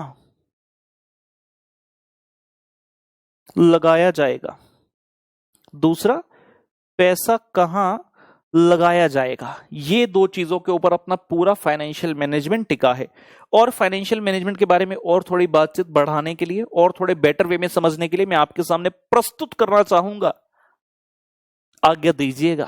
कोई बच्चा मन में कह रहा है सर मैं नहीं देता आज्ञा, कोई बात नहीं बेटा, हर एक की अपनी श्रद्धा होती है। एज अ टीचर बच्चों को अच्छा लगता है मैं पूछ लूं तुम्हारी आज्ञा है क्या, तो जिन बच्चों ने आज्ञा दी थैंक यू, जिन्होंने नहीं दी उन्हें भी थैंक यू, हम तो चलेंगे आगे। ये लीजिए जी, एक बैलेंस शीट बना रहे हैं, बैलेंस शीट के माध्यम से समझने की कोशिश जो है हम यहां पर करेंगे अपने सब्जेक्ट को, फाइनेंशियल मैनेजमेंट को।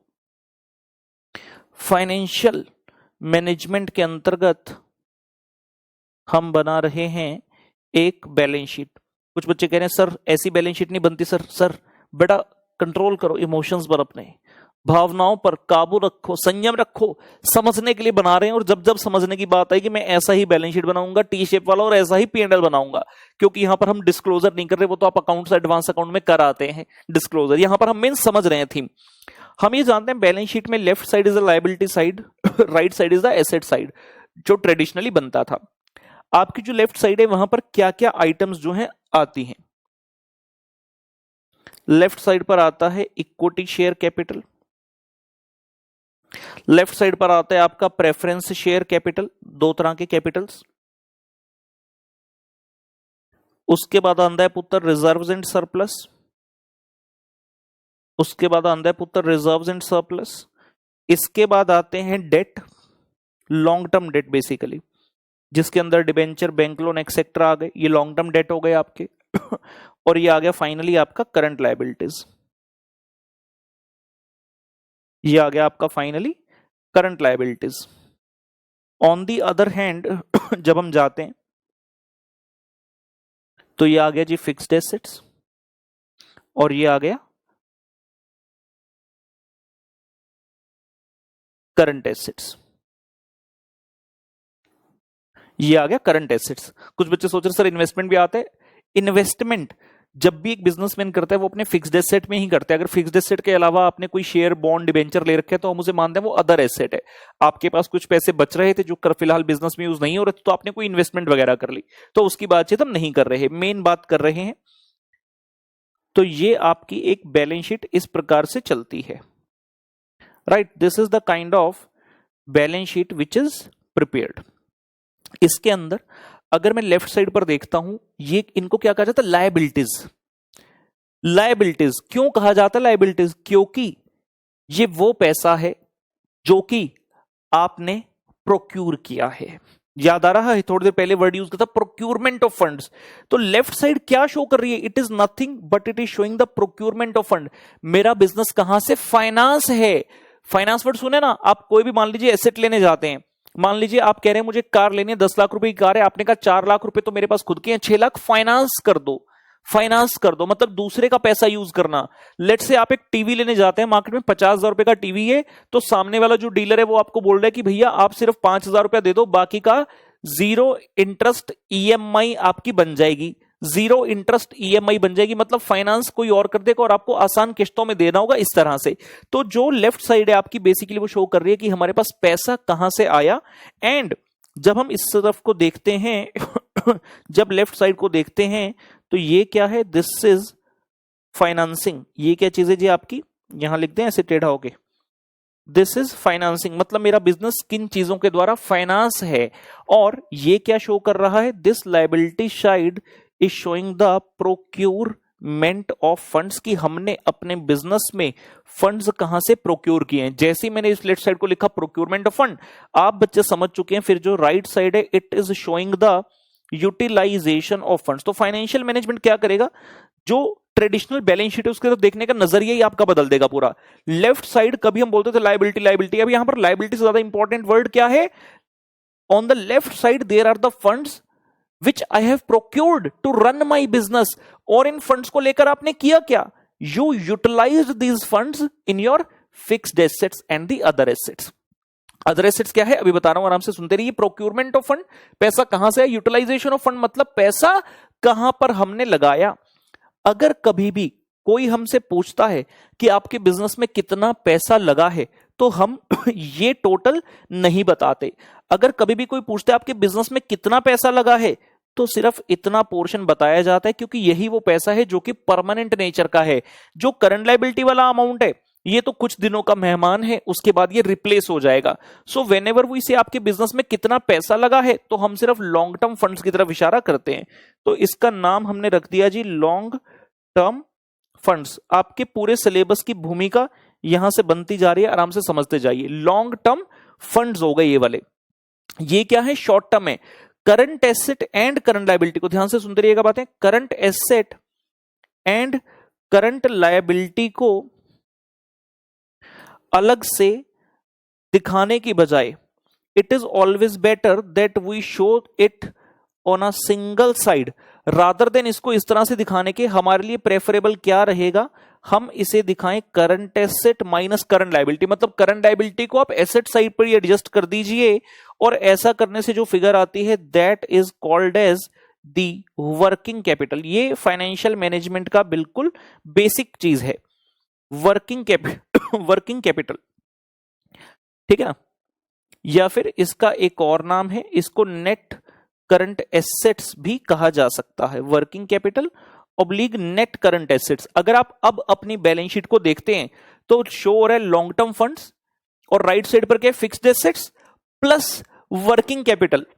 मान लीजिए आपके करंट एसेट्स हैं फॉर एग्जांपल 200 रुपए के, और आपकी करंट लायबिलिटी है 120 रुपए की। इसका मतलब यह है आपके करंट एसेट्स में 200 रुपए लगे हैं, जिसमें से 120 आपने फाइनेंस करा लिया करंट लायबिलिटी से। जो बाकी का 80 रुपए जो नेट करंट एसेट्स है, मैं यहां पर वापस एक बार लिख दूं, आपके यहां पर इस सिनेरियो में नेट करंट एसेट्स कितने हो गए? 200 माइनस 120 दैट इज 80। ये कैसे आया? 200 minus 120, current asset minus current liability. जो नेट करंट एसेट्स हैं 80 के, मतलब ये भी आपका फाइनेंस है through the long term. Very very important, आराम से सुनिएगा। जो लॉन्ग टर्म फंड है, कई बार हम क्या सोचते हैं जो लॉन्ग टर्म फंड आए वो इसके लिए, जो शॉर्ट टर्म फंड है वो करंट एसेट के लिए। ऐसा नहीं होता।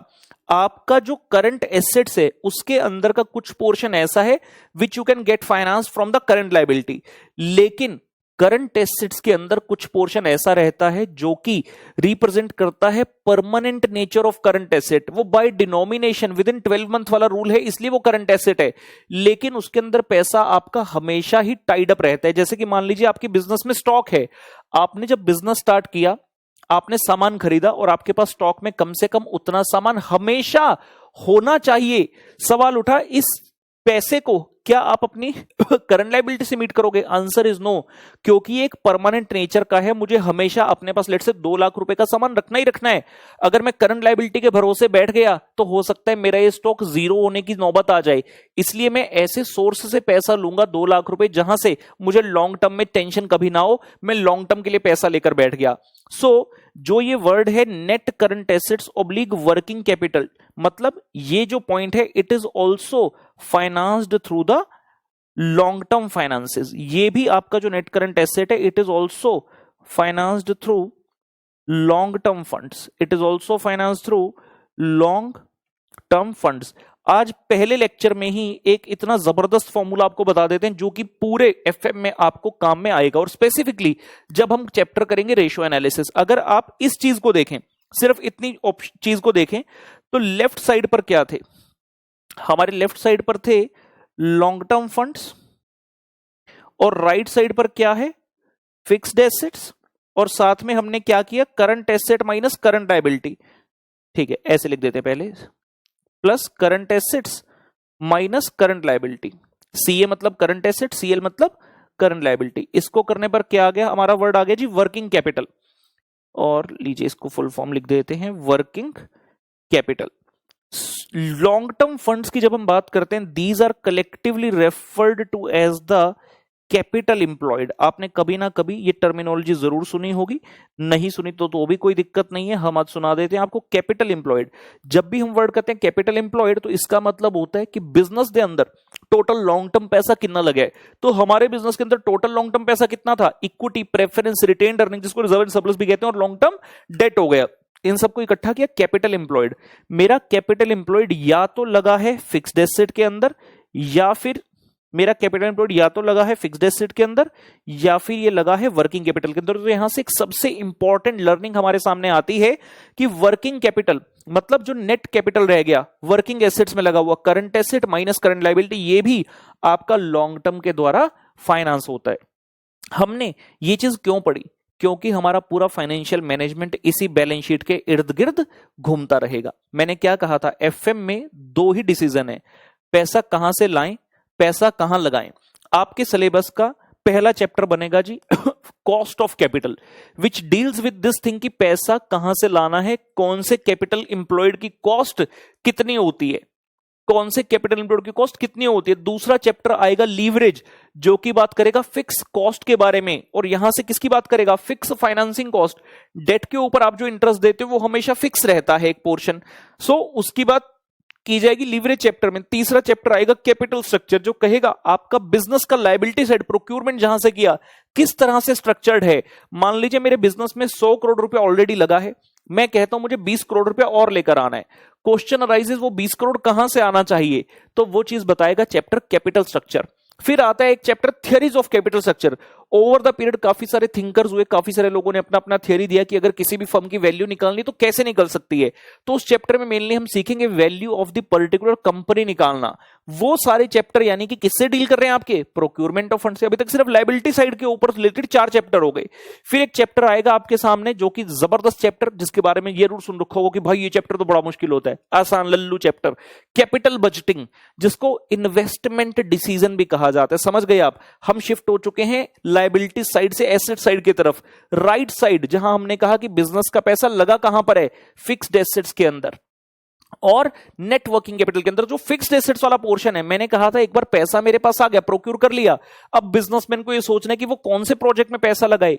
ये चीज हमें सिखाएगा chapter capital budgeting oblique investment decision, जहां पर हम ये देखेंगे अगर हमारे पास मल्टीपल ऑप्शंस हैं तो उनमें से बेस्ट ऑप्शन कौन सी रहती है।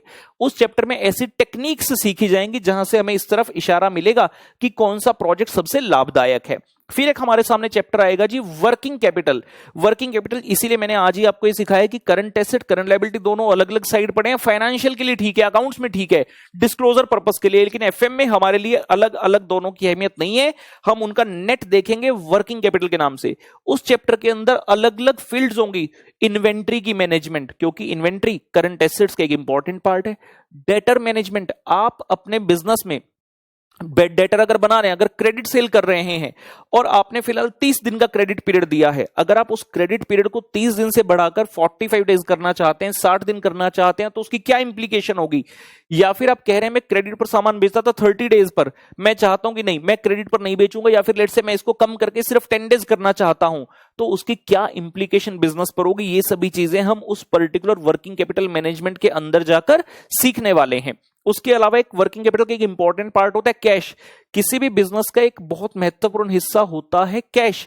जैसे कि मान लीजिए आप भी अपने घर से कहीं अगर बाहर जाते हैं घूमने फिरने के लिए, लेट से आपने कोई क्लास ज्वाइन कर ली, आप डेली किसी तरफ जा रहे हैं, लेट से आपके पापा हैं, मम्मी हैं, ऑफिस जा रहे हैं, रास्ते में अपने घर से निकलते हैं, सीधा ऑफिस जाना है, ऑफिस से घर वापस आना है, ऐसा कैश वगैरह की जरूरत नहीं, लेकिन फिर भी अपने पास कुछ ना कुछ हार्ड कैश रखा जाता है, सो दैट खुदा ना खास्ता कभी कोई दिक्कत आ गई तो we should have the ready amount available. तो उसी तरह से कैश की मैनेजमेंट बेहद इंपॉर्टेंट है, तो एक छोटा सा चैप्टर उसको भी डेडिकेटेड है। फिर एक चैप्टर आता है रेशियो एनालिसिस, जहां पर हम इस बैलेंस शीट से संबंधित और P&L से संबंधित तरह तरह की रेशियोज बनाते हैं टू जज कि हमारा बिजनेस किस ग्रोथ पाथ पर चल रहा है। Various times it is compared, हमने जो रेशियोज कंप्यूट की हम अपने कॉम्पिटिटर्स से, जिस इंडस्ट्री में ऑपरेट करें इंडस्ट्री की एवरेज से कंपेयर करते हैं to understand where our business is standing as compare to the others. तो जितने भी चैप्टर हैं, जितने भी चीजें हैं पूरे सिलेबस की सारी इसी बैलेंस शीट से उभरेंगी। इसीलिए आज के लेक्चर में बड़ा इंपॉर्टेंट था कि हम एक इंट्रोडक्शन इस सब्जेक्ट की करें और सीखें कि भैया ये सब्जेक्ट बना कहां से। जैसे कॉस्ट अकाउंटिंग पढ़ते हैं, ठीक है, बिजनेसमैन ने फैक्ट्री लगा ली, मैन्युफैक्चरिंग ऑपरेशंस चल रहे हैं, मतलब कॉस्ट अकाउंटिंग प्री सपोज्ड है, उस बिजनेसमैन को कॉस्ट के ऊपर ध्यान देना ही पड़ेगा और कॉस्ट का अच्छे से कंट्रोल करना पड़ेगा, जिसके लिए कॉस्ट अकाउंटिंग इंपॉर्टेंट है। लेकिन फाइनेंशियल मैनेजमेंट ऑल टुगेदर एक डिफरेंट पिक्चर की बात हमसे करता है, and these decisions play a key role for any business growth and development. ठीक है जी, तो ये एक brief introduction about the subject होगी। उम्मीद करता हूं हम लोगों को ये क्लैरिटी मिल रही है। जैसे यहां पर हमने एक वर्ड लिखा था ना फाइनेंसिंग, ये वाला वर्ड लिखा था एक financing on the left side, तो राइट साइड पर भी मैं लिखना चाहूंगा फिक्स्ड एसेट्स में जब पैसा लगाते हैं तो ये होता है इन्वेस्टिंग। ये बेसिकली क्या है, इन्वेस्टिंग। तो इसी से हमारा चैप्टर डील करता है मेनली कैपिटल बजटिंग। तो पहले आज जो particular field of the financial management start करने वाले हैं उसे कहते हैं फाइनेंसिंग डिसीजन। किस वर्ड से बना, इस वर्ड से जो येलो मार्क किया अभी फाइनेंसिंग डिसीजन लेफ्ट साइड पर। फाइनेंसिंग मतलब हम बिजनेस में डिसीजन लेंगे with respect to the finances. इसके अंतर्गत 4 चैप्टर बनेंगे, cost of capital, leverage, capital structure और थियरीज ऑफ कैपिटल स्ट्रक्चर। चारों चैप्टर एक एक करते हुए पढ़ने हैं, एक एक करते हुए आगे बढ़ना है, बहुत मजे से करेंगे। आ जाइए मित्रों, आगे बढ़ा जाए। तो हम कह रहे हैं हमारे सामने जो पहला हेड आ रहा है that is the financing decisions. ये लियो जी, financing decisions.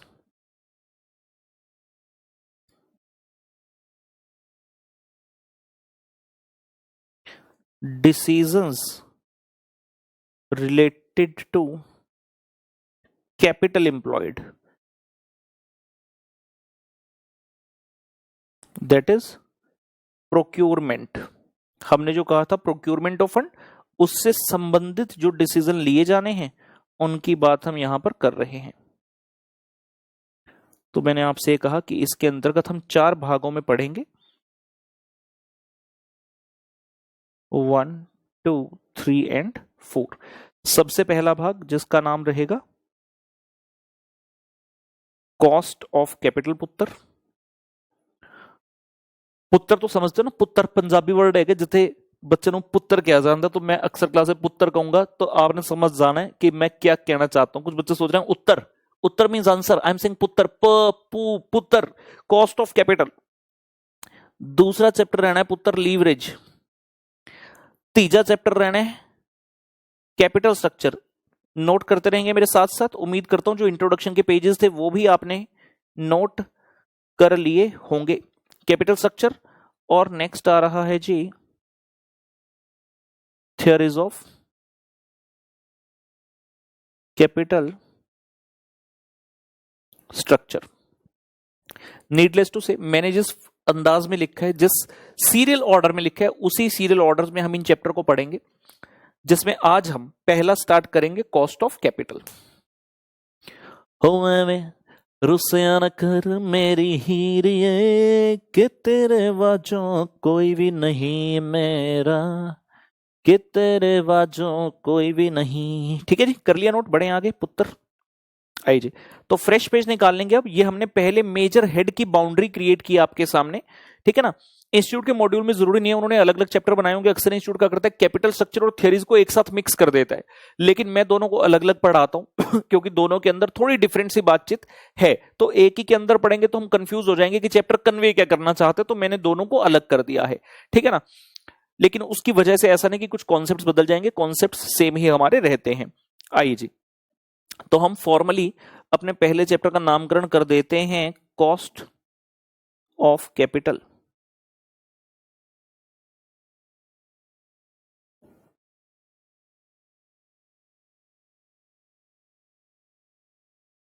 Cost of capital G, जैसा मैंने कहा था कोई भी चैप्टर करेंगे मैं पूरे चैप्टर को डिफरेंट डिफरेंट कॉन्सेप्ट्स में बांट देता हूं। उम्मीद करता हूं याद होगा, लेक्चर के स्टार्टिंग में बोला था, ठीक है ना। तो हम यहां पर जैसे ही चैप्टर स्टार्ट किया, पहले चैप्टर के बारे में आपको बता देते हैं, ब्रीफ इंट्रोडक्शन करेंगे, उसके बाद कॉन्सेप्ट 1 लिखेंगे, उसके बारे में बात करेंगे और फिर आगे स्टार्ट करेंगे। हाँ जी, तो हम कह रहे हैं कॉस्ट ऑफ कैपिटल। जैसे ही चैप्टर बोला कॉस्ट ऑफ कैपिटल, पहली बात तो अपने दिमाग में जो कैपिटल की फिगर है, जो कैपिटल को लेकर आपके माइंड में अकाउंट्स ने भरी हैं चीजें, उनको साइड पे रख दीजिए। जब भी हम अकाउंट्स में कैपिटल बोलते हैं तो माइंड में एक ही चीज आती है, इक्विटी कैपिटल, हद से preference capital, equity capital, preference capital, equity capital, preference capital ना। जब फाइनेंशियल मैनेजमेंट में वर्ड कैपिटल बोलते हैं, इसका मतलब कैपिटल एम्प्लॉयड। तो जैसे ही मैंने चैप्टर का नाम कहा कॉस्ट ऑफ कैपिटल, तो हम कैपिटल एम्प्लॉयड की बात कर रहे हैं। Capital employed means all the long term sources of finance, चाहे वो इक्विटी शेयर कैपिटल हो, प्रेफरेंस कैपिटल हो, रिटेन्ड अर्निंग यानी कि रिजर्व्स एंड सरप्लस हो, या डेट हो। चैप्टर का नाम cost of capital, cost of capital employed. अब पहले वर्ड की बारी है, कैपिटल समझ गए, अब बारी है कॉस्ट की। कॉस्ट का मतलब क्या है? मैंने आपके सामने एक एग्जांपल लिया था, मैं जहां पर 100 करोड़ रुपए बैंक से रेज करके लाया और मैंने कहा, बैंक ने कहा भैया 10% इंटरेस्ट दे देना।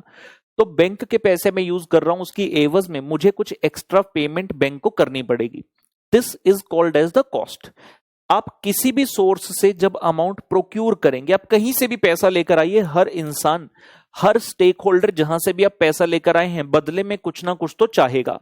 And as a businessman you will have to fulfil that commitment, कि आपको वो कमिटमेंट मीट करनी पड़ेगी। तो that is called as the cost.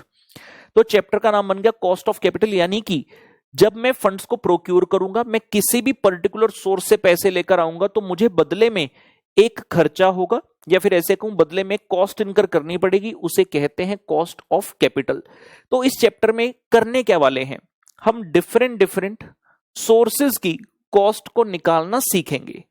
Different different sources की कॉस्ट को निकालना सीखेंगे। अगर आपको याद हो, मैंने कहा था बिजनेसमैन के लिए एक इंपॉर्टेंट डिसीजन है फंड्स को प्रोक्यूर करना और ये निर्णय लेना कि कौन से सोर्स से पैसा लाएं।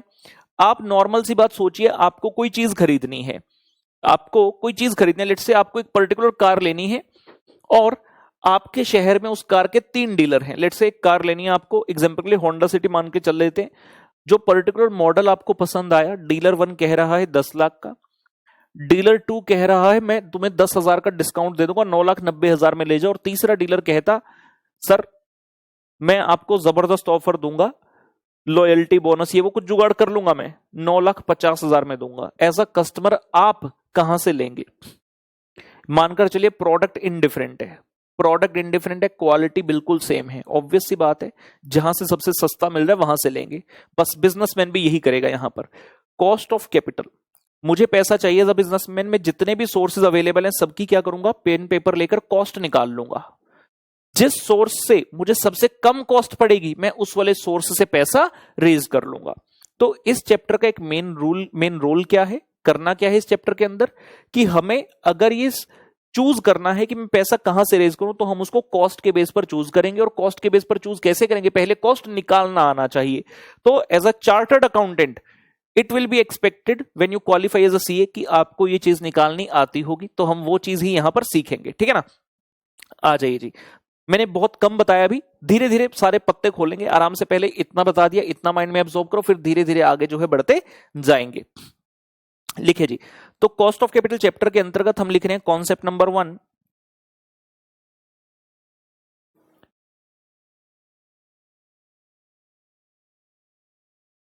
Concept number 1 basics.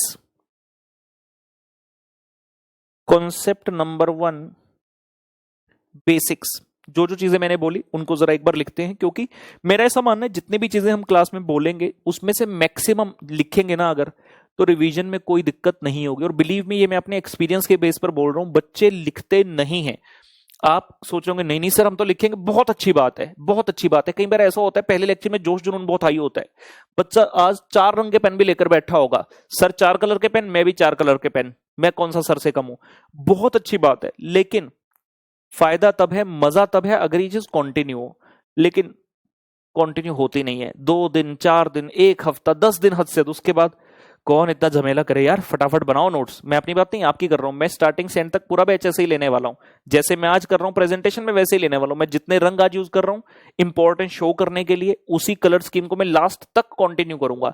आज आप देख रहे हैं मैंने लिखा कॉन्सेप्ट 1 बेसिक, इसके नीचे वॉयलेट कलर की अंडरलाइन किया, ये मेरे लास्ट लेक्चर तक चलेगा। मैं अभी बोल देता हूं, मेरे में वो पोटेंशियल है, आप में है नहीं, आप देखो, ठीक है ना। तो जो भी चीज मैं बोलूंगा उस चीज को लिखवाऊंगा, और आपकी भी ड्यूटी है लिख लेना कौन सी चीज जो मैं लिखवा रहा हूं। अगर कभी मैं कोई चीज कॉन्सेप्चुअली बताने के लिए बोल रहा हूं जिसको मैंने नहीं लिखा, और अगर आप उसको भी लिख लेते हो, तो सोने पे सुहागा वाली बात है। जिसको नहीं समझ आता ये सोने पे सुहागा क्या है, उसके लिए cherry on the cake, English medium वालों के लिए चेरी ऑन द केक है। तो जो चीजें जितनी मैक्सिमम आप अभी लिख लोगे, उतना ही आप दूसरे के ऊपर डिपेंडेंट कम रहोगे। आज ये चीज समझ नहीं आ रही, जो आज लिख रहे हैं ना, इसको 3 महीने बाद जब उठाकर देखोगे, अगर नहीं लिखी होंगी चीजें, तो सब कुछ सैटेलाइट लगेगा, ऐसा लगेगा अरे ये क्या हो रहा है। जैसे दिखाता ना मूवीज में, सिर के ऊपर सितारे घूमते हुए, ये कहां से आया वो कहां से, फिर ऐसे होगा जो सिचुएशन में नहीं चाहता। तो मैक्सिमम चीजें मैं अपनी तरफ से लिखवा दूंगा। फिर भी अगर कोई चीज मैंने नहीं लिखवाई, सिर्फ बोली, और आपको लगता है कि आपको वो चीज अच्छी लगी, तो आप स्क्रीन को पॉज करके, लेक्चर को पॉज करके वो चीज फटाफट से नोट कर सकते हैं, क्योंकि ये नोट्स आपके हैं। आपको किसी को इंप्रेस नहीं करना है दिखाकर। आप जो भी लैंग्वेज में लिखना चाहें, हिंदी में, इंग्लिश में, पंजाबी में, गुजराती में, मराठी में, जिसमें लिखना लिख लो, बस लिख लियो जरूर, क्योंकि उसी चीज को पढ़कर आपको ये लॉन्ग टर्म में समझ आएगा। तो आइए स्टार्ट करते हैं कॉन्सेप्ट 1 बेसिक्स। पहला point,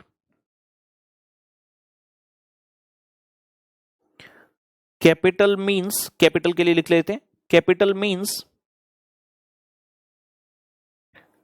capital employed, capital means Uttar capital employed that is all the long-term sources of finance. Capital means capital employed, that is all the long-term sources of finance.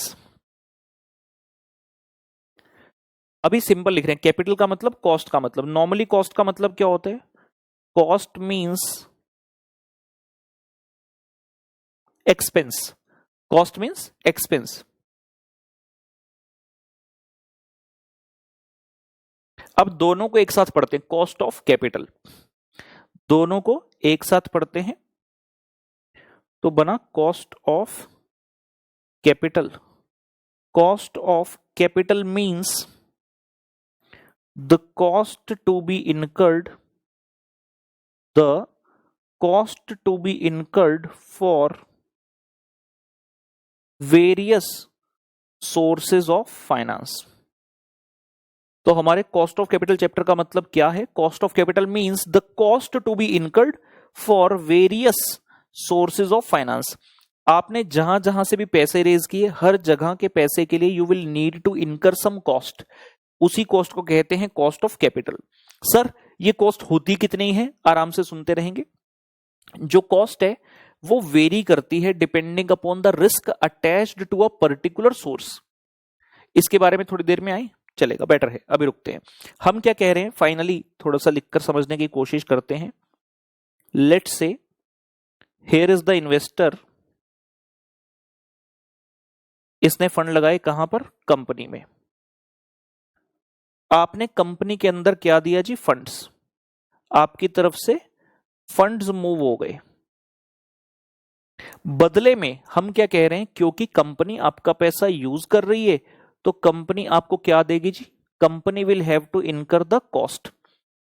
जो चीज company के लिए cost है वो चीज आपके लिए क्या है, वो आपके लिए रिटर्न है। सो जब हम कहते हैं cost of capital means we are talking from the view point of the organisation that is the company. जब आपके माध्यम से कहेंगे तो इन्वेस्टर जिसने पैसा लगाया है उसके लिए वो क्या है, रिटर्न। जैसे मेरे एग्जांपल में बैंक कौन था, इन्वेस्टर था, बैंक ने आपके बिजनेस में इन्वेस्ट किया, 100 करोड़ लेकर आए, 10% का इंटरेस्ट है, यानी कि 100 करोड़ का 10% किया तो कितना आ गया, 10 करोड़। कंपनी, मेरी कंपनी अगर मेरे लिए 10 करोड़ क्या है, कॉस्ट है, लेकिन बैंक के लिए क्या है, रिटर्न है। सिमिलरली मान लीजिए मेरे बिजनेस में किसी पर्सन ने पैसा लगाया इन the form of shares, share की फॉर्म में पैसा लगाया, साल के अंत में जब मैं उसे डिविडेंड दूंगा, एज अ कंपनी, मैं कंपनी हूं, जब मैं उसे डिविडेंड दूंगा मैं कहूंगा मेरी ये कॉस्ट है, it is my cost of capital. लेकिन जिस पर्सन को मिल रहा है उसके लिए कॉस्ट थोड़ी है, उसके लिए क्या है, रिटर्न है। तो किसी भी ट्रांजेक्शन के दो मायने होते हैं from the different view point of the different parties, तो उसी तरह से। लेकिन यह समझना जरूरी है कि जब भी कॉस्ट कहा जाएगा कॉस्ट ऑफ कैपिटल, मतलब हम इन्वेस्टर के व्यू पॉइंट से बात नहीं कर रहे, हम बात कर रहे हैं कंपनी के पॉइंट ऑफ व्यू से। आगे जाकर एक ऐसा क्वेश्चन आएगा, मैं उस दिन याद दिलाऊंगा आपको कि मैंने लेक्चर 1 में बताया था, वो लेक्चर हमारा 4-5 लेक्चर के बाद कहीं जाकर फॉल करेगा, मिनिमम 4-5 लेक्चर लगेंगे उस पॉइंट पर। एक क्वेश्चन है जहां पर सारा डाटा कॉस्ट का दे डाला और लास्ट में कहता find out the return from the investor point of view.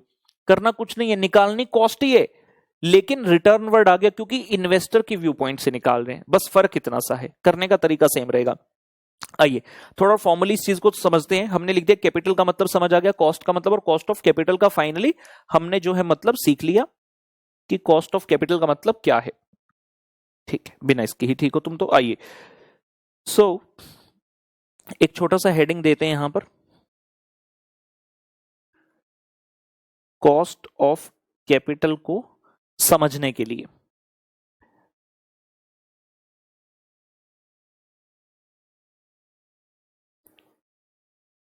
Capital, capital मतलब कैपिटल एम्प्लॉयड, तो हम इसको कितने भाग में बांट सकते हैं। Mainly I can divide it into 3 parts. एक हो गया जी आपका share capital, then there is reserves and surplus, and then there is debt. जब हम बोलते हैं शेयर कैपिटल, शेयर कैपिटल के अंदर आपके दोनों प्रकार की कैपिटल आते हैं, one is called the equity and the other is called the preference capital. और जब हम वर्ड बोलते हैं डेट, व्हेन वी से डेट, डेट किसी भी फॉर्म में हो सकता है कंपनी ने डिबेंचर इशू कर दिए, हो सकता है आपने बॉन्ड इशू कर दिए, हो सकता है आपने लोन की फॉर्म में पैसा ले लिया, मैं लिख देता हूं तीनों, डिबेंचर हो सकता है, बॉन्ड, लोन, किसी भी तरह से के ट्रीटमेंट सेम ही होगा, तो हमने ऑल्टरनेटिव रख दिए इनके। फिर बारी आती है कॉस्ट की। कॉस्ट ऑफ कैपिटल का जेनरिक मीनिंग तो समझ लिया कि जो भी कैपिटल यूज करोगे उसके लिए जो कॉस्ट इनकर करनी पड़ेगी। सवाल उठता है कौन कौन सी कॉस्ट इनकर करनी पड़ती है, आराम से सोचते हैं। जब आप इक्विटी के तौर पर पैसा यूज करते हैं तो आप कौन सी कॉस्ट इनकर करते हैं। मान लीजिए आपने equity share capital, equity share issue किए, लोगों ने पैसा लगाया, एज अ कंपनी आप उनको क्या दोगे, सर डिविडेंड देंगे, बिल्कुल सही, सिंपल, हम उन्हें क्या देंगे, डिविडेंड देंगे। और प्रेफरेंस के केस में क्या दोगे, प्रेफरेंस के केस में भी डिविडेंड देंगे। तो फिर फर्क क्या हुआ दोनों के अंदर, फर्क सिर्फ इतना है जो कि हम लॉ में पढ़कर आते हैं कि इक्विटी वालों का जो डिविडेंड है वो फिक्स नहीं है, वो वेरिएबल है, और प्रेफरेंस वालों का जो डिविडेंड है वो फिक्स रहता है। तो इक्विटी के नीचे लिख देते हैं कि भैया तुम्हारा जो डिविडेंड है वो रहता है वेरिएबल, और जो प्रेफरेंस का डिविडेंड है वो एक प्रकार से रहता है फिक्स। उसके बाद बारी आती है रिजर्व्स एंड सरप्लस की। रिजर्व्स एंड सरप्लस का क्या मतलब है, आराम से सोचिए। इसको रिटेन्ड अर्निंग भी कहा जाता है, एक बिजनेसमैन जब बिजनेस करना स्टार्ट करता है, from the year he starts earning the profit, जिस भी साल में प्रॉफिट कमाना स्टार्ट करता है, सारे प्रॉफिट्स को वो खर्च नहीं करता, सारे प्रॉफिट्स को डिस्ट्रीब्यूट नहीं करता, बेटरली आई शुड से, सारे प्रॉफिट्स को डिस्ट्रीब्यूट करने के बजाय कुछ फंड्स वो अपने पास भी रख लेता है कि बिजनेस में जरूरत पड़ेगी तो मैं इन फंड्स को यूज कर लूंगा। जैसे कि मान लीजिए तुम चार्टर्ड अकाउंटेंट बन गए, तुम्हारी सैलरी आ गई जी, तुम्हारी जॉब लग गई, बढ़िया जॉब लगी, एक बढ़िया जॉब, एक नॉर्मल एग्जांपल मानकर चलते हैं, 24 लाख रुपए सालाना पैकेज, 24 लाख रुपए पर एनम, 2 लाख रुपए प्रति महीने आपको मिलने स्टार्ट हो गए। सवाल उठा, क्या आप पूरे के पूरे 2 लाख रुपए खर्च करोगे या उसमें से कुछ बचाओगे भी? ऑब्वियस सी बात है सर, बचाएंगे सर। क्यों बचाओगे? आप कहोगे सर अगर जरूरत पड़ गई फ्यूचर में तो उसके लिए मैं कुछ सेविंग करूंगा। सेम वे एक बिजनेसमैन भी यही सोचता है कि जब मैं बिजनेस कर रहा हूं, जितने प्रॉफिट आए मुझे सारे के सारे डिस्ट्रीब्यूट ऑब्लिक खर्च नहीं करने हैं, कुछ पैसा मैं अपने बिजनेस के लिए रख लेता हूं। तो जो पैसा आपने कमाया और खर्च नहीं किया, डिस्ट्रीब्यूट नहीं किया, अपने बिजनेस में रख लिया, उसे कहते हैं रिजर्व्स एंड सरप्लस। मान लीजिए मैंने 5 लाख रुपए रख लिए, एग्जाम्पल सुनना, 5 लाख रुपए मैंने रख लिए बचाकर, कुछ महीनों के बाद मुझे जरूरत पड़ी 3 लाख रुपए की, क्या मैं बाहर से पैसे रेज करूं या जो मेरे पास पड़ा है उसी को यूज कर लूं? बच्चे कह रहे हैं सर बाहर से रेज करोगे तो कॉस्ट पड़ेगी, बेटर है अपने यूज कर लो ना।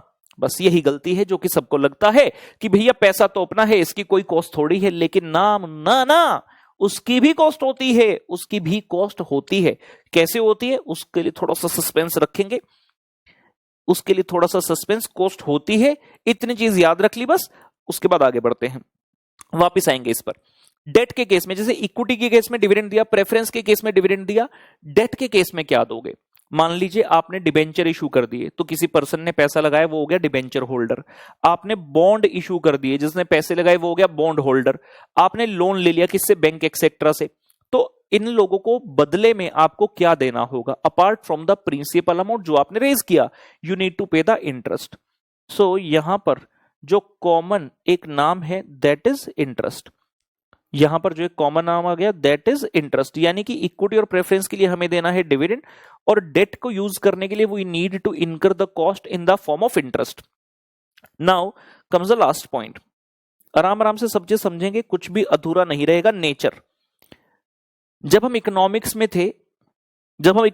थे, बचपन वाली इकोनॉमिक्स की बात कर रहा हूं, बचपन की इकोनॉमिक्स, क्लास 11वीं 12वीं की इकोनॉमिक्स, अगर फाउंडेशन सीपीटी में है तो वो वाली इकोनॉमिक्स, बीकॉम में है तो वो वाली इकोनॉमिक्स। हमने सुना होगा कॉस्ट ना 2 टाइप की होती है on the basis of payment, one is called the explicit cost, other is called as the implicit cost. वापस से, वन इज कॉल्ड द पुत्र explicit cost, other is called as the implicit cost. Explicit cost means the cost for which we need to make the payment in actual, जिसके लिए अपने को payment भी करनी पड़ती है। जबकि इम्प्लिसिट कॉस्ट ऐसी होती है जिसके लिए we need not to make the payment to other, जिसके लिए हमें किसी और को नहीं करनी पड़ती पेमेंट, वो होती है इम्प्लिसिट कॉस्ट। जैसे कि एग्जाम्पल के तौर पर मैं कह सकता हूं, मान लीजिए आपने अपना बिजनेस स्टार्ट किया, तो आपने एक दुकान किराए पर ले ली, उसका आप किराया भरते हैं, वो क्या है? Explicit cost, you need to actually make the payment. लेकिन कॉन्ट्रेरी टू दिस, आपके पास खुद की एक स्पेस पड़ी थी, आपने अपना बिजनेस उसी प्लेस में स्टार्ट कर दिया, क्या आपने किराए पर जगह ली? जी नहीं, वो तो मेरी खुद की थी। तो क्या आपको किसी को रेंट देना पड़ा? जी नहीं। लेकिन क्या इसका मतलब यह है कि उस जगह की कॉस्ट ही नहीं है? कॉस्ट तो है, सिर्फ पे नहीं करनी पड़ी, वो होता है इम्प्लिसिट कॉस्ट। तो जब मैं बात करता हूं इक्विटी और प्रेफरेंस के डिविडेंड की, तो ये जो कॉस्ट है ये होती है बेटा explicit cost, because you need to make the payment of dividend in actual. Law के अंदर बताया जाता है इतने दिनों के अंदर पेमेंट कर देना भैया। और जब इंटरेस्ट पर आए तो ये भी क्या है? This is again the explicit cost. But when we talk about the cost for reserves and surplus, this is the implicit cost, ये होती है जी implicit cost। कैसे? आपने इस एग्जांपल पर वापस आते हैं, आपने 5 लाख रुपए में से जो अपने बिजनेस में सेव किए थे खुद के लिए, उसमें से 3 लाख यूज कर दिए। कैसे कह दें इसकी कोई कॉस्ट नहीं है? अगर आप ये पैसा अपने बिजनेस में यूज ना करते हुए कहीं और लगा देते तो क्या आपको कोई रिटर्न नहीं आती? जो कि नहीं आई क्योंकि मैंने ये पैसा खुद के बिजनेस में रखा हुआ है, मींस इसकी भी कॉस्ट है। दूसरा एग्जांपल जो भी लिया था कि जहां पर आपने बिजनेस स्टार्ट किया खुद के प्रेमाइसिस से, आपको लग रहा है कि मेरा खुद का प्रेमाइसिस की तो कोई कॉस्ट है ही नहीं, जबकि वास्तविकता यह है कि अगर आप अपनी इस प्लेस को अपने बिजनेस के लिए यूज ना करते, किसी और को किराए पर दे देते, रेंट पर दे देते, you would have earned certain income which you are now not able to earn, means opportunity cost. Opportunity cost एक और तरह से समझ सकते हैं, समझने का एक और नजरिया है, आपने अपने बिजनेस में जो खुद के 5 लाख रुपए सेव करके रखे थे, अगर आपको वो पैसे कहीं और से अरेंज करने पड़ते तो you would have incurred some cost, आपको कोई ना कोई कॉस्ट तो लगती है। अगर आप किसी और सोर्स के थ्रू अरेंज करते, आपके खुद के पैसे ना होते, तो जब खुद के पैसे हैं तो उसकी भी तो कॉस्ट है। सिमिलरली बिजनेसमैन ने अपने प्रेमाइसिस में स्टार्ट किया, अगर आपके पास ये ना होता तो कहीं और से तो लेते ना, किसी और इंसान का यूज करते, किसी और पर्सन का यूज करते, and you would have paid the rent which you are not paying because it is your own premises. So there is the implicit cost involve. Economics में मेनली इसे कहा जाता था, अब बोल ही देता हूं, बच्चे कब से सोच रहे हैं कहीं तो पढ़ा है, cost of own factor of production बोलते थे। खुद के फैक्टर ऑफ प्रोडक्शन की जो कॉस्ट है, basically that is called the implicit cost. तो जब हम चैप्टर स्टार्ट करते हैं cost of capital, cost of capital का मतलब समझ गए, जिस भी सोर्स से पैसा यूज करेंगे उसके लिए जो कॉस्ट होगी।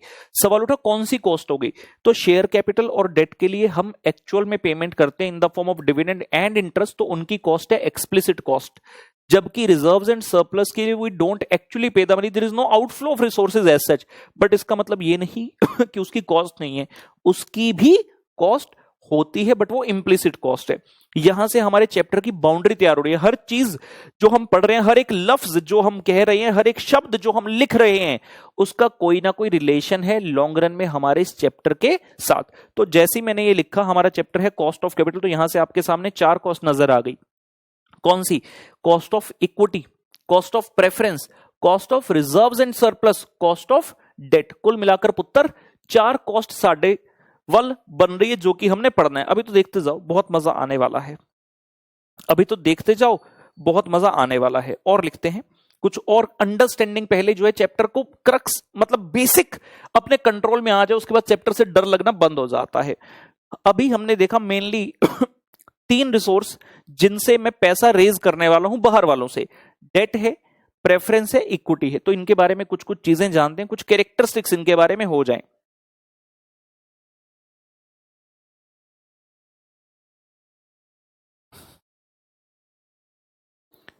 Brief study about sources of finance. Hello hello hello hello hello, क्या मेरी आवाज आप बच्चों तक पहुंच रही है? आओ सर, आओ sir. Brief study about the sources of finance लिखेंगे, आइए।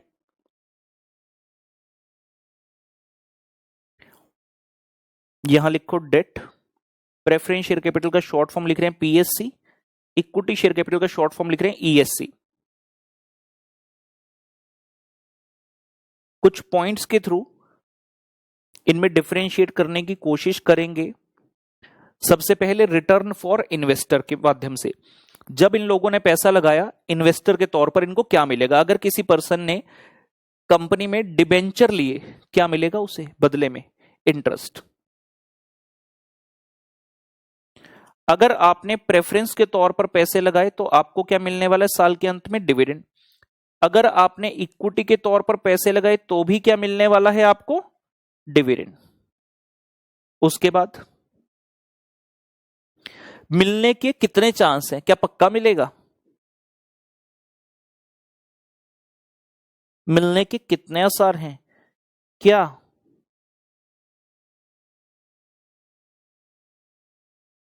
थोड़ा और क्लैरिटी से, क्या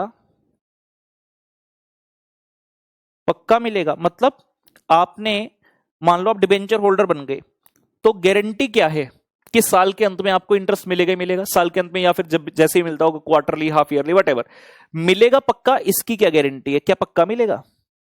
डेट के केस में हां जी पक्का मिलेगा। डेट का जो इंटरेस्ट पेमेंट होता है, that is a charge against the profit, not the appropriation, तो भैया पक्का मिलेगा। क्योंकि प्रॉफिट और लॉस उसके बाद ही निकाला जाता है। सवाल उठा सर प्रेफरेंस वालों का मिलेगा? Answer is no. नहीं सर, आपने यहां पे बोला था सीखो सर प्रेफरेंस वालों का डिविडेंड फिक्स है, इतना कहा था फिक्स है, ये नहीं कहा था पक्का मिलेगा। अगर मिलेगा तो फिक्स मिलेगा। प्रेफरेंस और इक्विटी को जो पेमेंट किया जाता है that is of dividend, that depends upon the profit. अगर बिजनेस में लॉस है तो नहीं दिया जाता, प्रॉफिट है तभी। क्या पक्का मिलेगा? तो प्रेफरेंस वाले में क्रॉस है, इक्विटी वाले में क्रॉस है, पक्का नहीं है मिलेगा कि नहीं। मतलब अभी देखने से क्या लग रहा है कि डेट वाला जो है वो कम रिस्की है। अगर आपने एज अ डिबेंचर होल्डर पैसे लगाए आपको आराम से पैसा मिल जाएगा, इसकी श्योरिटी है। लेकिन अगर एज अ प्रेफरेंस और इक्विटी लगाए तो आप रिस्की चल रहे हो, क्योंकि है ही नहीं पक्का साल के अंदर में पैसा मिलेगा कि नहीं। तो एज एन इन्वेस्टर मन में डाउट होने स्टार्ट हो गए, यार श्योर नहीं है पैसा मिलेगा कि नहीं। कोई बात नहीं, और देखते हैं। क्या रिटर्न फिक्स है? सर मैच फिक्सिंग वाली फिक्स? और नहीं पुत्र, रिटर्न फिक्स है का मतलब जो पैसा मिलेगा क्या वो फिक्स है, कितना मिलेगा? अगर मिलेगा, डेट के केस में हां जी फिक्स है पहले से ही। जिस दिन डिबेंचर इशू हुए लिख दिया जाता है -% इंटरेस्ट रेट, 10% लिख दिया तो 10 ही मिलेगा। प्रेफरेंस के केस में हां जी फिक्स है। क्या इक्विटी के केस में फिक्स है? आंसर इज नो, इक्विटी के केस में फिक्स है ही नहीं। मतलब कंपनी ने पैसा कमाया, डिबेंचर होल्डर वालों को इंटरेस्ट दे दिया, प्रेफरेंस वालों को डिविडेंड दे दिया फिक्स, उसके बाद ये पैसा बच गया। इक्विटी वाले देख रहे हैं खड़े हुए, हमारी बारी आएगी, कंपनी कहती sorry we don't want to pay you the dividend. या फिर इक्विटी वाले एक्सपेक्ट कर रहे हैं हर शेयर के बदले 10 रुपए मिलेगा क्योंकि प्रॉफिट तो है, कंपनी कहती हम तो 2 रुपए देंगे। मतलब इस पॉइंट के बाद समझ में ये आ रहा है कि भैया पिछले पॉइंट तक प्रेफरेंस और इक्विटी वाले दोनों रिस्की थे, लेकिन इस पॉइंट के बाद लग रहा है कि इक्विटी वाला सबसे ही ज्यादा रिस्की है। सबसे ज्यादा रिस्की कौन लग रहा है? इक्विटी। उससे कम रिस्क पे कौन है? प्रेफरेंस। और सबसे कम रिस्क पे कौन है? Date holder. आ जाइए जी, मैं इसको वापस से एक बार लिखना चाहूंगा, मुझे खुद से संतुष्टि नहीं हुई ये लिखकर।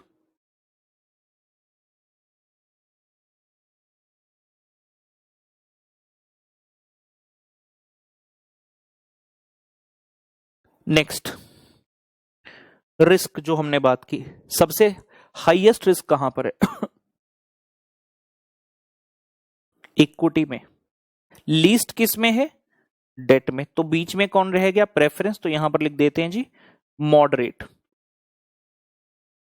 मॉडरेट रिस्क है, मतलब ना बहुत कम है और ना ही बहुत ज्यादा है। अंतिम पॉइंट आ गया जी रिटर्न। इन्वेस्टर के पॉइंट ऑफ व्यू से रिटर्न बोलेंगे, कंपनी के पॉइंट ऑफ व्यू से क्या बोलेंगे word? Cost. Return oblique cost.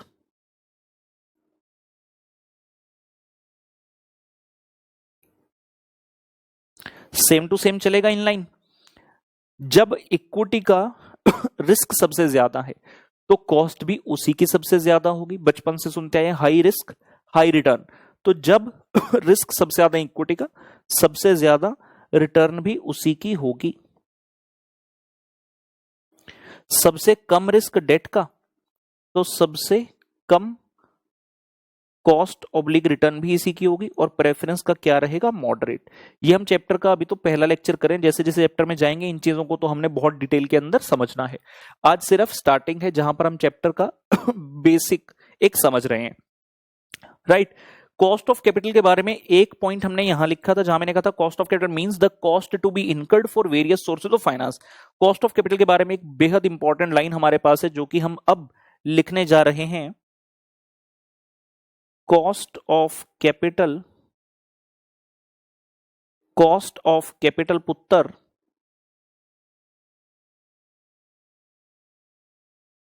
represents the minimum required rate of return, minimum required rate of return to be earned, minimum required rate of return to be earned so as to at least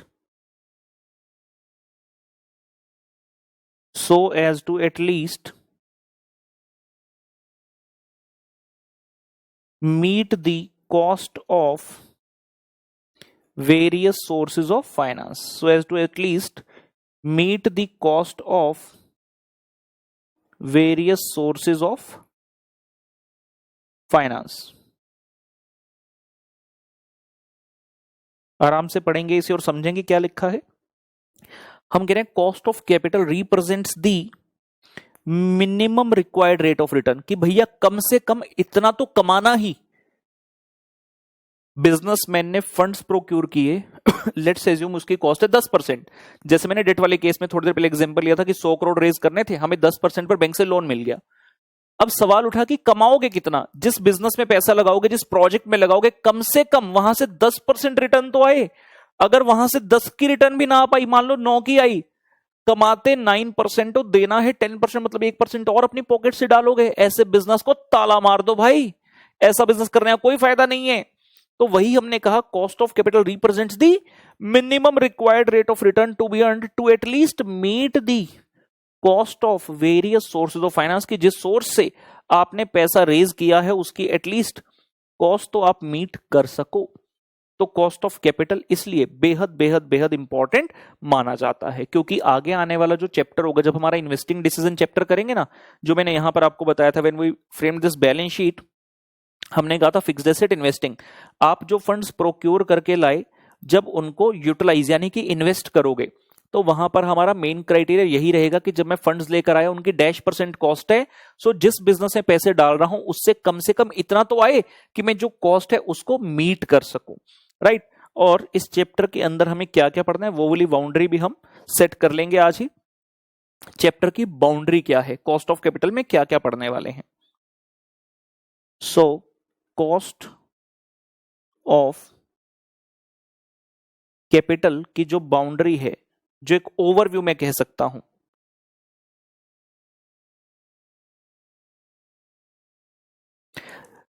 उसी serial order में लिख रहा हूं जिस serial order में करने वाले हैं। मेजर,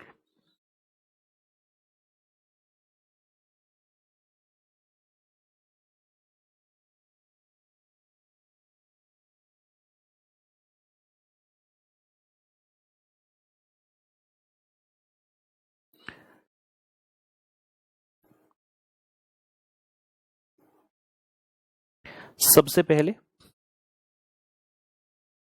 बात होगी कॉस्ट ऑफ डेट, उसके बाद होगी cost of preference share capital, then we shall talk about the cost of equity, यानी कि cost of equity share capital आप कह सकते हैं। फोर्थ पार्ट आएगा जहां पर बात करेंगे cost of retained earnings, that is reserves and surplus की। और लास्ट में, सर यही चार थे आपने थोड़ी देर पहले बताया रुको तो सही। मान लीजिए आपने क्लास 12th में आपसे कोई नंबर पूछ रहा है, 12th में कितना नंबर, आप कह रहे मैथ्स में 98%। बंदा पूछ रहे 12th में मार्क्स कितने, आप कह रहे मैथ्स में 98%। ऐसे बताओगे क्या? नहीं, आपको ओवरऑल बताने होंगे। बंदा कहता भैया ओवरऑल बता कितने, आप कहते 70%। क्यों नहीं बता रहे थे 70? क्योंकि कम थे, जिसमें ज्यादा थे वही बता रहे थे। सिमिलरली ऑर्गेनाइजेशन ने डिफरेंट डिफरेंट सोर्सेज से पैसा रेज कर लिया, इक्विटी से भी, प्रेफरेंस से भी, डेट से भी, और रिजर्व एंड सरप्लस भी है। थोड़ी देर पहले ही हमने सीखा सबकी कॉस्ट सेम नहीं होती, इक्विटी की ज्यादा है, प्रेफरेंस की कम है और डेट की तो सबसे कम है। मतलब एनी हाउ मैं सिर्फ ये कहना चाहता हूं कि सबकी कॉस्ट अलग अलग है। अब मेरे बिजनेस में डिफरेंट सोर्सेज लगे हैं, किसी की 10 की कॉस्ट है, किसी की 12 की, किसी की 14 की, किसी की 11 की, फॉर एग्जाम्पल। और मैं बिजनेस में जो पैसा रेज हुआ उसको आगे इन्वेस्ट करने गया। क्वेश्चन राइज हुआ कि जिस प्रोजेक्ट में पैसा लगा रहा हूं उससे कितनी रिटर्न आनी चाहिए। क्या 10% जो कॉस्ट है उसको देखूं, 11 देखूं, 12 देखूं, 14 देखूं, कौन सी देखूं? तो मुझे क्या करना है, मुझे जितने भी अलग अलग सोर्सेज की कॉस्ट है उन सभी को मिलाकर एक एवरेज कॉस्ट बनाना है, जिसके अगेंस्ट मैं अपने इन्वेस्टिंग डिसीजन को मैप कर सकूं कि अगर मेरी नेट कॉस्ट, एवरेज कॉस्ट बन गई लेट्स से 12.5%, 12.5%, तो मैं ऐसे बिजनेस में पैसा लगाऊंगा जहां पर 12.5 से ज्यादा आए। So after computing the cost of each source of finance, हमें क्या निकालना है, overall cost of capital. Last में हमें क्या निकालना है, overall cost of capital, overall cost of capital. और इन सबको शॉर्ट फॉर्म में कहा जाता है, पहले वाले को कॉस्ट ऑफ डेट को केडी, कॉस्ट ऑफ प्रेफरेंस को केपी, कॉस्ट ऑफ इक्विटी को केई, रिटेन्ड अर्निंग को के आर ई, ध्यान से देखिए क्या लिख रहा हूं मैं, के आर ई, और ये होता है जी केओ, ओवरऑल कॉस्ट ऑफ कैपिटल, जिसको कि WACC भी कहा जाता है, WACC।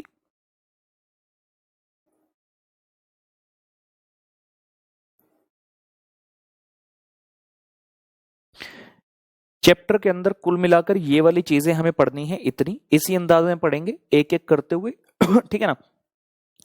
कॉस्ट ऑफ कैपिटल के अंतर्गत एक छोटी सी चीज, ये हमारा पहला कॉन्सेप्ट है कॉस्ट ऑफ कैपिटल चैप्टर के अंतर्गत। आज की डेट में इतना ही करेंगे, नेक्स्ट लेक्चर में मिलेंगे, आगे की बात करेंगे। एक छोटा सा पॉइंट और लिखना है बस, उसके बाद अंत करेंगे इस लेक्चर का।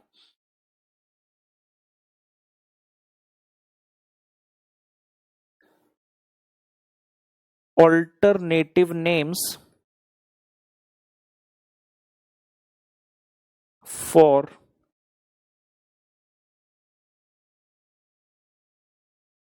कॉस्ट ऑफ कैपिटल, इसके और क्या नाम हैं? इसको कहते हैं जी कट ऑफ रेट, याद रखने हैं, बहुत ज्यादा यूज नहीं होंगे, लेकिन जब भी यूज होंगे ऐसा ना हो कि हमें ना पता हो। तो alternative names, cut off rate, hurdle rate, और एक थोड़ी देर पहले हमने डेफिनेशन में भी लिखा मिनिमम रेट ऑफ रिटर्न।